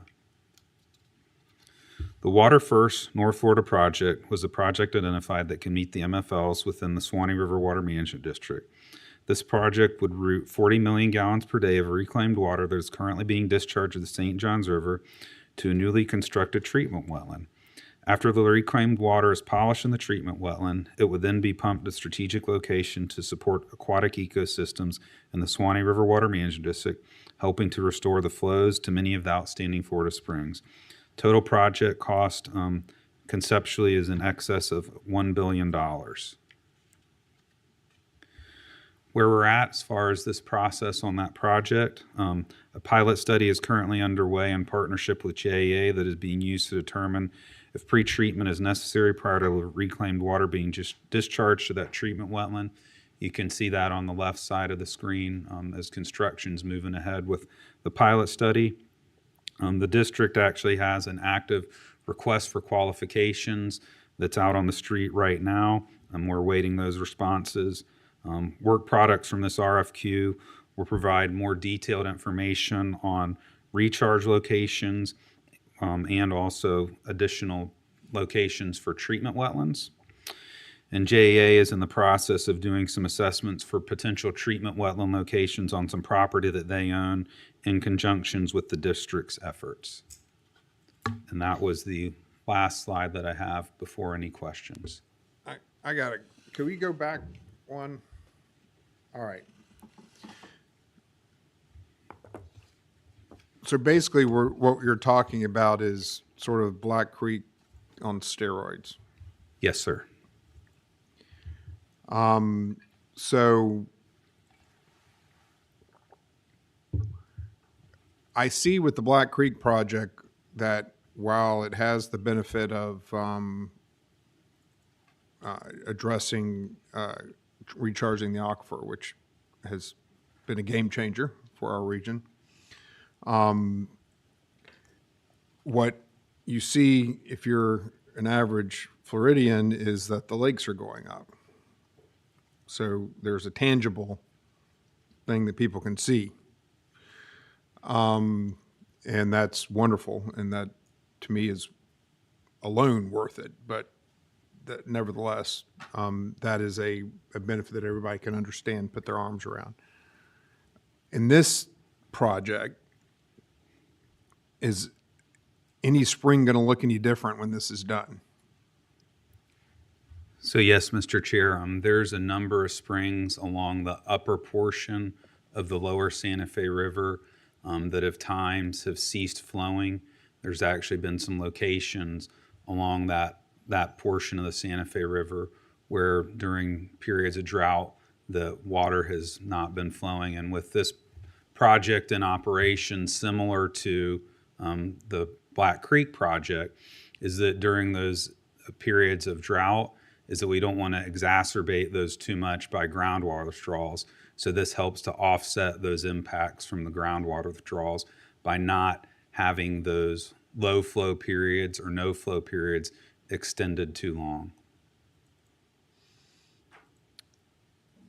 So the data which led to these MFLs that I guess is that still being discussed, correct? That's what the workshop is at the end of July, I think, is to present the final MFL recommendation. And that's going to be something for our friends in Suwannee to ultimately. DEP would be doing the adoption of them since they're applicable in all districts. Okay, because it crosses, then that operates to put it to the DEP. Correct. All right. And and the reason I want to explore this a little bit is that if the data pushes an MFL one direction or the other, or I say the data, if how one interprets the data pushes the MFL one way or the other, that is more than just a number on paper that that produces a dollar figure that you then have to spend hundreds of millions of dollars. Whereas if you move the MFL a little bit, turn the dial a little bit, maybe it's 50 million versus 150 million, or 500 million, or a billion, correct? Yes, dependent upon, what the recovery requirements are, it can be significant changes in what the project needs would be. In this area, I think there may be, some discussions about where the actual numbers are for right now purposes, but I think there's fairly good agreement that for the future and for the future growth that's going to occur, a significant project is needed in order to, just like Black Creek ensured all the water supply needs were going to be met within our side of the district, a significant project is needed in order to make sure that the needs of the resources and the growth within St. John's and Suwannee will be met for the future.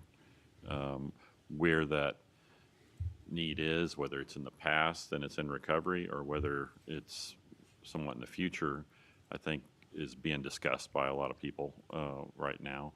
But I think there's universal agreement that it is needed, and it is a long-term, expensive project that's going to take a significant number of years in order to be able to construct. And that's why, I think we have utilities that are supportive and behind the project and want to work toward making sure that they have that reliable, sustainable water for the future that they can count on and not have to worry about where their growth needs are going to be met.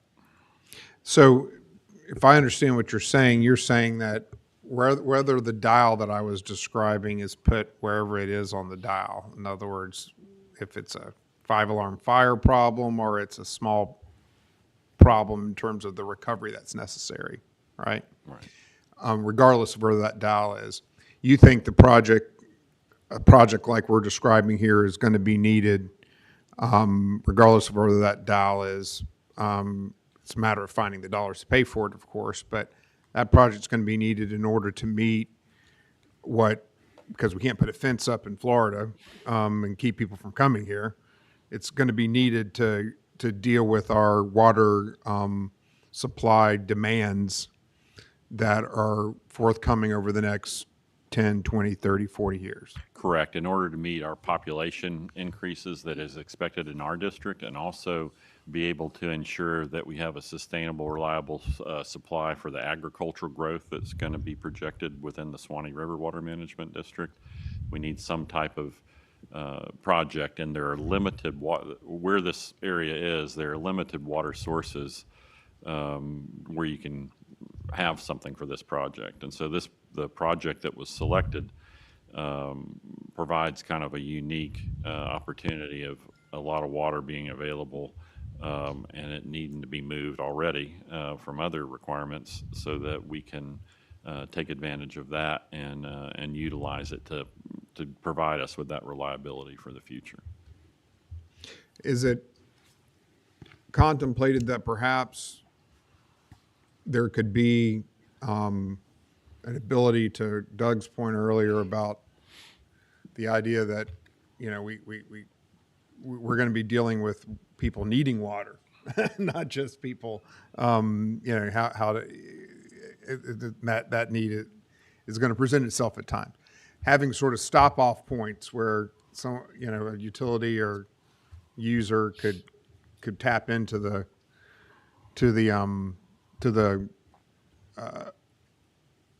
pipe to grab some water. Obviously, that would be highly regulated and determined to be, consistent with reasonable use and demonstrable need and all that kind of stuff. But is that something that's contemplated? So I think what's contemplated now for the project is that we're getting that water and getting it into the aquifer for storage for people, rather than having people necessarily tap into those lines to pick it up. It is being contemplated about the ability for other groups to possibly actually utilize it to contribute to the recharge, so that they might pick up water along the way. and be able to participate and have even more recharge made available, through the system, through the treatment wetlands and in it, so that it has that long-term storage without having to build a reservoir. So they're not sending it to tide anymore because of the requirements that you're not, sometime in the future, some of our utilities are going to be facing this deadline of not sending their water out to tide anymore. You're saying this could be a potential place for them to stick their water rather than send it to tide. Is that what you're saying? So that's one of the basics of the project, is that we have the need to get some of these discharges by statute out of surface waters. And so treating them to a level of quality to where that, and given the kiss of nature of polishing it through wetlands, can then be more naturally recharged into the ground, makes it so that we can basically recycle that water rather than using it once and dumping it into where it goes out into the ocean. This will allow us to take advantage of utilizing that water to meet future demands also. So this could potentially be killing more than one bird, killing more, yeah.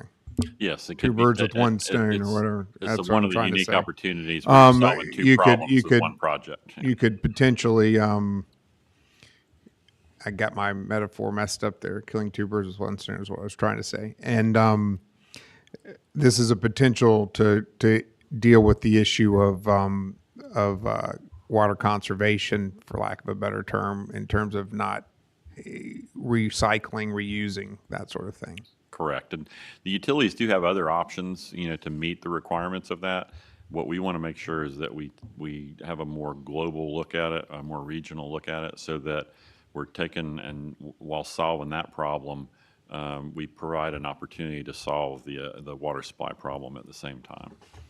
And we're on the hook for paying for some of this, right? With the, yes, 25% of the projects listed in the recovery strategy, the district is responsible for. We've interpreted that to be 25% of the recovery necessary from impacts within our district, but it's still a significant amount of $1 billion. Yeah, 20, even if we're stuck with, if you take our interpretation, stuck with 25% of the, or 20, just to not confuse number, 17% of the problem, 25% of 17% still a big number. We're still in the hundreds of millions of dollars range is what we would be responsible for. Okay, so that's what's at stake. Okay, Mr. Atwood first, and then I'm going to go to Mr. Pearson. Just a little. Thanks for indulging me, everybody.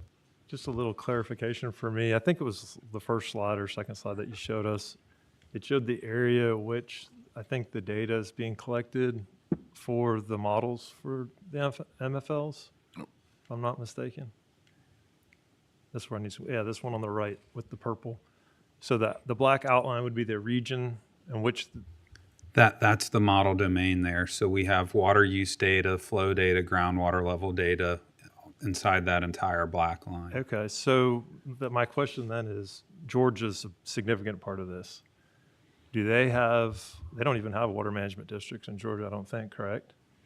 So you're correct. They do not have water management districts in Georgia, but we are working on coordinating with Georgia. Swanee has a pretty good relationship with them on these MFLs. So I got a lot of friends that farm in Georgia, and they tell me they can punch a well without a permit. They can do whatever they want on their land, which I find to be very interesting since I don't have that luxury, right? Anyway, the point I'm trying to make is we're basing our data on a model with a region that has, to my understanding, no oversight, which how they access water, the amount of water. And to go back to your point, Chairman, we're going to have to spend a bunch of money based on something that maybe the neighbor is influencing negatively that we don't even know how to measure right now. So I just think it's a really important point to bring up and be focused on it. Yeah, and I think I'll let Ms. Preston comment on Georgia's, we don't have to do it right this second, but I do think it's important for the board to understand that I think the Supreme Court let Georgia off the hook on all this kind of stuff, basically. But Ryan's point about, which is very well taken, about how you see this map and it's pretty self-evident that you have a large group that is impacting this, but then when it's come time to pay the bill, they get alligator arms, you know. Anyway, you're recognized. You know, often we talk about as if water going to tide is a waste. I just would like to remind everybody that the importance of the proper amount of fresh water going to tide in our coastal estuaries is what's critical, is that mix, that proper mix of brine and sweet water. Things like the Swanee, we're getting less and less water coming down it, and you're seeing that directly affecting the historical oyster reefs at the mouth of the Swanee. We're seeing it affect areas in the Timaquan Preserve at the mouth of the St. Johns, and then to go on to the Florida versus Georgia dispute, how that's really impacted the oyster industry at the mouth of the Apalachicola River. So when we talk about water going to tide, there is that very important, as I'll say, confluence and mix between where the sea and the freshwater are, and that also goes to a point of how do we keep saltwater intrusion even out of our groundwater as the amount of water that ends up going to tide. So we do need water going to tide and the proper amount of it. And that also, one more point further south, is the importance of that water as it flows out of the Everglades south of Lake Okeechobee to then feed fresh water into Florida Bay. So all these places, it's really not just going to tide. It really feeds a vast coastal ecosystem that it's critically important to. So sometimes when I hear that, I kind of cringe, because I really think that very much the importance of water going to tide and the right amount of it. So with that, that's just my point I wanted to make. It's a great point. All right. Anybody want to say anything right now? All right, you're recognized. I do believe that was the end of my presentation. I do believe we do have a few public comments on this. Yes. Does anybody have any further questions for Clay or comments on this matter? And then we're going to open up to public comment. But you're done with your presentation. Yes, sir. Great. All right, go ahead. Yes, sir. The first speaker is Jeremy Johnston with CCUA.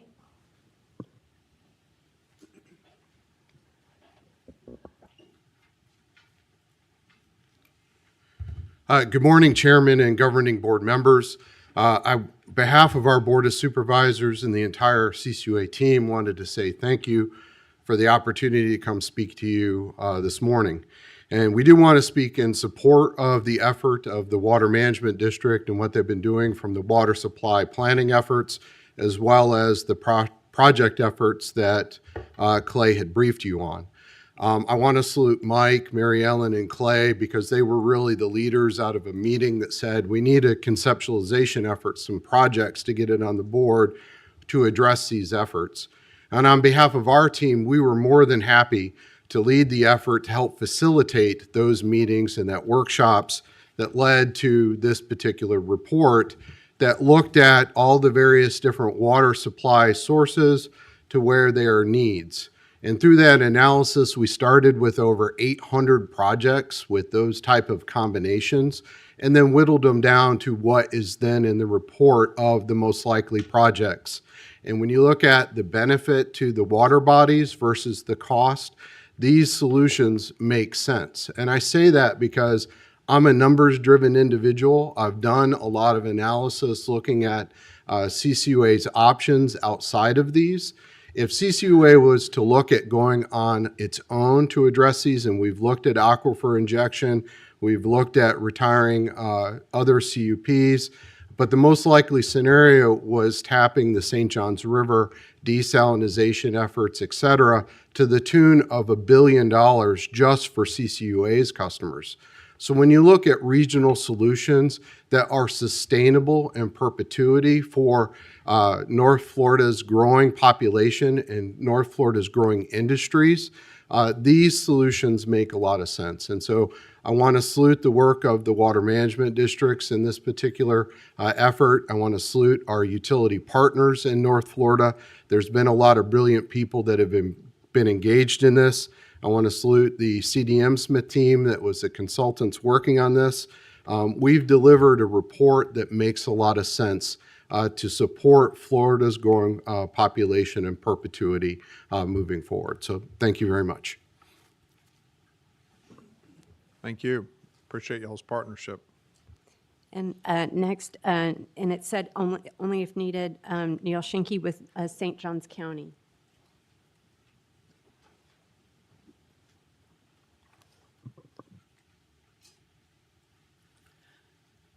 Chairman Bradley, governing board members, thank you for having us. Neil Schinke, Utility Director, St. Johns County. I have to say, home of the oldest city, home of the PGA. We're here to tell you about our mission. We endorse great customer service, affordable waters, and while doing all this, environmental stewards of the region. So why do we support this project? First thing is you check box all the lengths of our mission, all those three. Second, it provides long-term reliability and sustainability to your region, our region, fast-growing population. Allows us, I think, endorsing what Jeremy said, allows us to provide that service, the affordability and sustainability while providing that environmental stewardship to our region. This project certainly does that. Last but not least, I think Jeremy also mentioned, you have a fantastic team and your entire leadership team, and I should also say Swanee, your friends at Swanee have done a great job initiating this project. I just recently published and provided a presentation to our board, and they certainly endorsed the idea. A lot of stuff to be done from here. With your support, we can get there. So thank you very much. We're here to support this project. Thank you.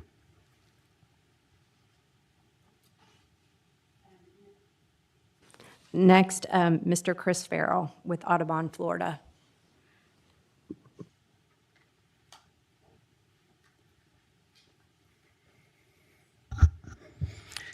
Good morning, Chair and Board. Chris Farrell, Audubon, Florida.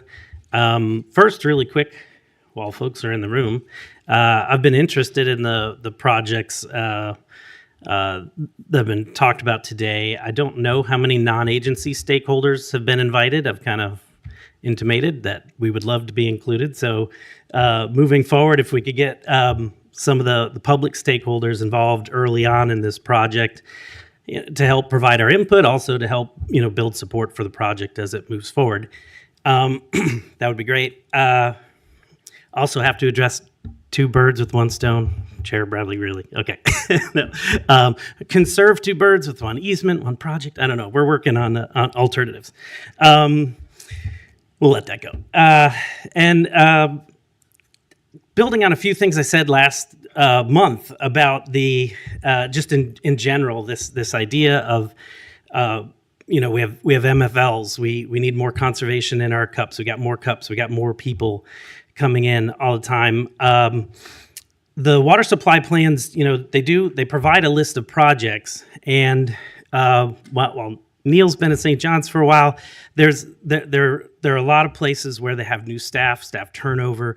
County commissioners are changing with elections, and it can be easy for people that have to get something done. You look which project has a kind of a low budget and meets the bar. It gets us water. Why don't we go forward with that one? And so, last month I was kind of asking, you have so much great information, and you guys look often at a bigger picture view of dealing with MFLs and all the water issues we have. Trying to think what can be done to provide a little extra leadership to the local governments as they're choosing projects from that plan to make sure, there might be things that cost more. And so you look at them and say, oh, it's got a bigger dollar figure. But if you're checking a whole bunch of boxes, if you're helping with water quality, like these, water storage above, surface water storage projects, they help store water. They help with water quality. The more land we have open in these green space wide areas, they can temporarily hold floodwaters and help with flood protection. So, making sure that local governments, as they're making these decisions, are thinking longer term, bigger picture on all the different benefits they can get. Maybe something costs a little more, but it provides a larger benefits and actually has a better cost benefit ratio. And sometimes they're actually cheaper, and people get a little scared. Sometimes they think these new green projects are going to cost more, and it kind of scares them out of the way. But the Sweetwater is a great example. Gainesville is looking at like $40-something million to do an advanced water treatment plant. And for less than half of that, they got this great community resource. It treats the water, it attenuates flow into Paynes Prairie, and it goes into the Alachua Sink. It does recharge. We have education. It's so many benefits, and it's income. Lots of people come from all over the state and the world to go to that park. So it would be great if we could do more projects like that throughout the state, and whatever we can, help the district in trying to get that word out to local governments, do workshops here, whatever. We'd love to do that. Thank you. Thank you. Any more public comments?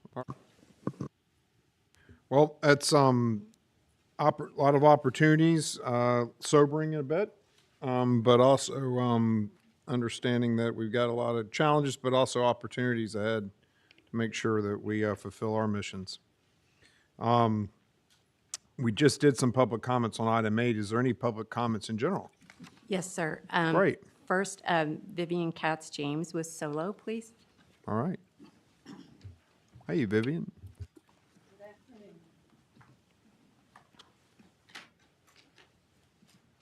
5 minutes till that.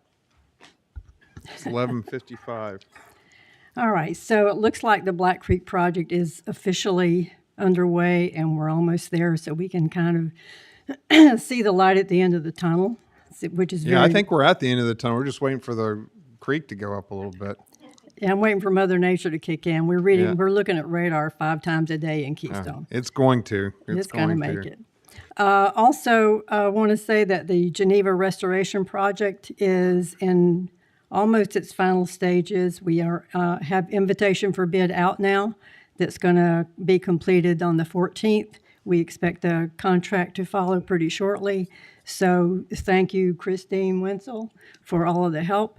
And we had a good coordinated effort between the district, the county, the city, and Solo. So that's moving forward.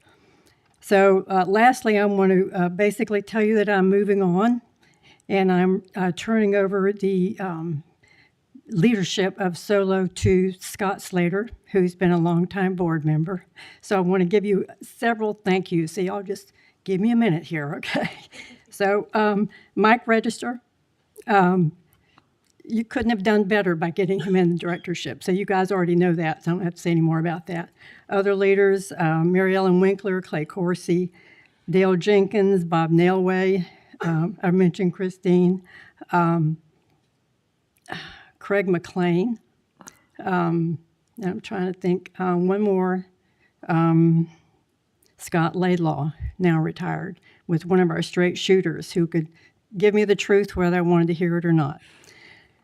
The entire board, the entire staff, thank you. Chairman Bradley, you're the leader that got Black Creek going. General Burnett, you told me to stand down when I needed to. And sometimes that took a couple of times. Doug Bornick, there were discussions of a shotgun and a rifle, and I took your advice on that, and they don't need to know what that was about, but anyway.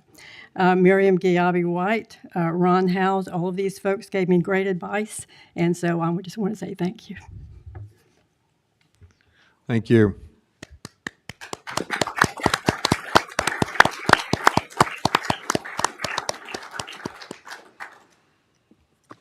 Well, Vivian, I didn't know that you were going to say that, so but it's appreciate you very much, and thank you for all that you've done to get us where we are right now.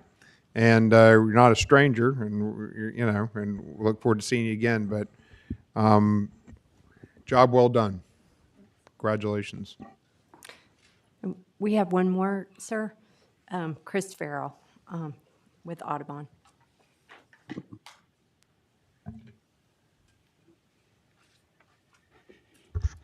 Long time no see. Chris Farrell, Audubon, Florida. I just a couple quick comments about a few other things from today. And this is something the mitigation law was mentioned, and that's something we'll all have to kind of see what happens with that as that moves forward. The rules are in place, and your staff's going to have to deal with making sure those projects are implemented appropriately.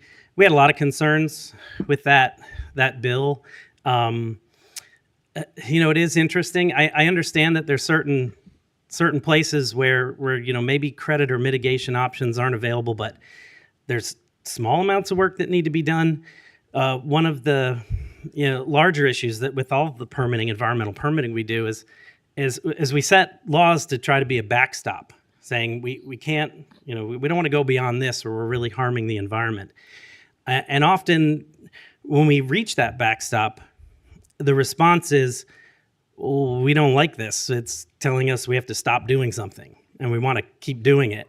So then we move the backstop back. And that's, with this mitigation bill, it's an area where we're saying we can't restore any more wetlands, but we're still going to permit the destruction of those wetlands and then restore them somewhere else, maybe a different kind, a different amount, different habitats, support different species, maybe no direct water connections.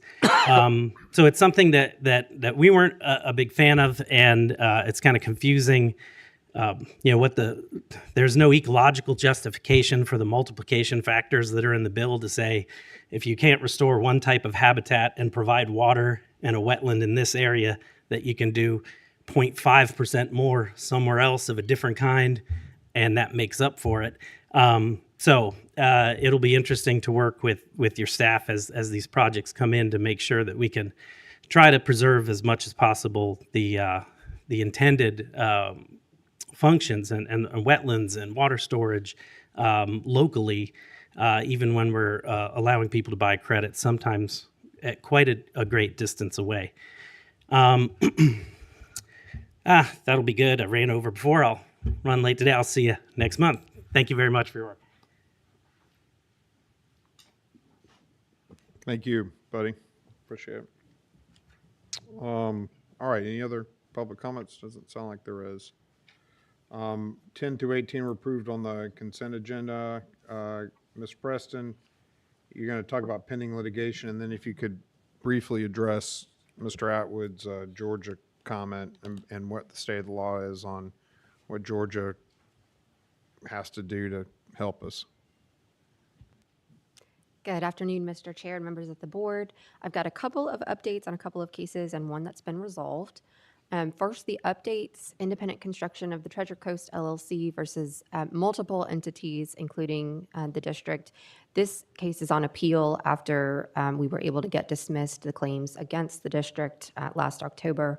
We filed our our answer brief on June 26th, and then a reply brief by the appellant is optional, but if they file one, it is due July 28th.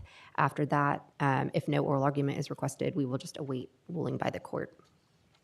The next update is on two petitions to challenge an environmental resource permit for a stormwater management system in Volusia County, issued to Sun State Petrol 1 LLC and Circle K Stores Incorporated. The first petition is Amber Boback. Her second amended petition was referred to the Division of Administrative Hearings on July 2nd because it substantially complied with the pleading requirements. District staff have filed a motion to dismiss or strike that petition based on substantive issues that were alleged. The second petition is filed by Dream Green Volusia and Suzanne Schreiber. That petition has been dismissed on June 30th with leave to file an amended petition by July 11th. The last case to report on today is one that's been resolved. This was an eminent domain case in which Orange County is exercising its power of eminent domain to acquire property. The district was initially named as a respondent because there's a stormwater drainage system easement that affects property, and the easement lists the district as a third-party beneficiary to that agreement with the right to enter and inspect the system. research by district staff showed that ultimately the eminent domain area that the county is seeking does not overlap with that drainage easement, and so the county has dismissed the district as a party. So this concludes my report. And then to address the question about interstate water policy considerations, as an entity of state government, we water management districts don't have any ability to require the state of Georgia to contribute or anything like that. But that certainly does not foreclose the possibility of interstate diplomacy and collaboration and working together to try to resolve and address some of these issues. Good luck with that. Thank you. Old interstate diplomacy. We'll send a delegation from Florida to Georgia Capitol and knock on the door. Yeah. Thank you. All right. Any questions for Ms. Preston?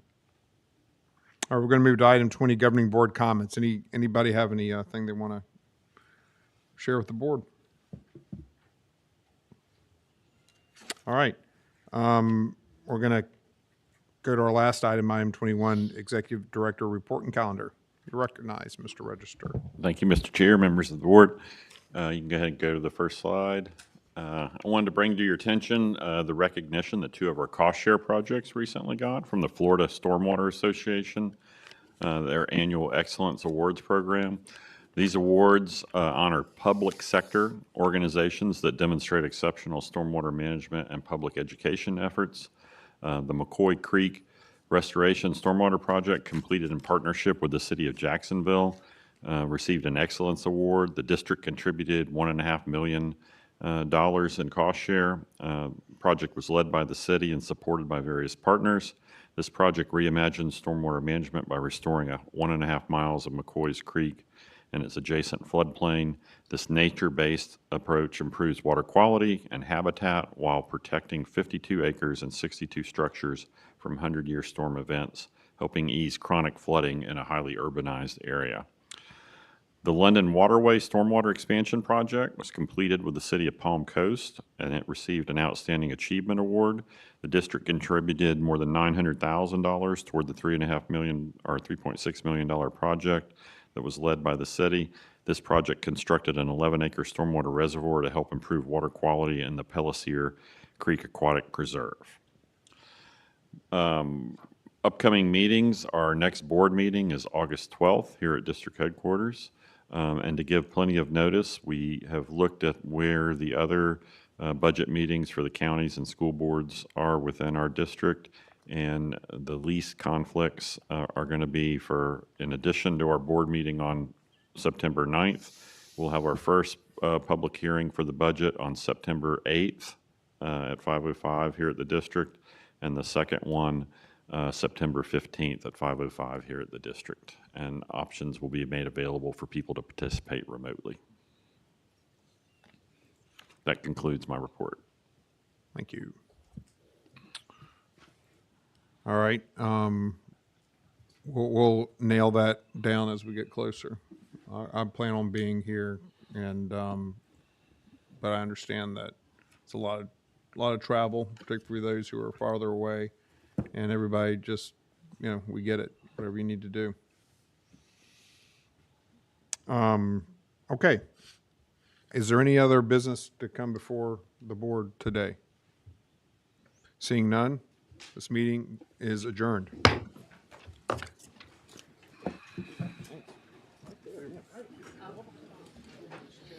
Yes, sir.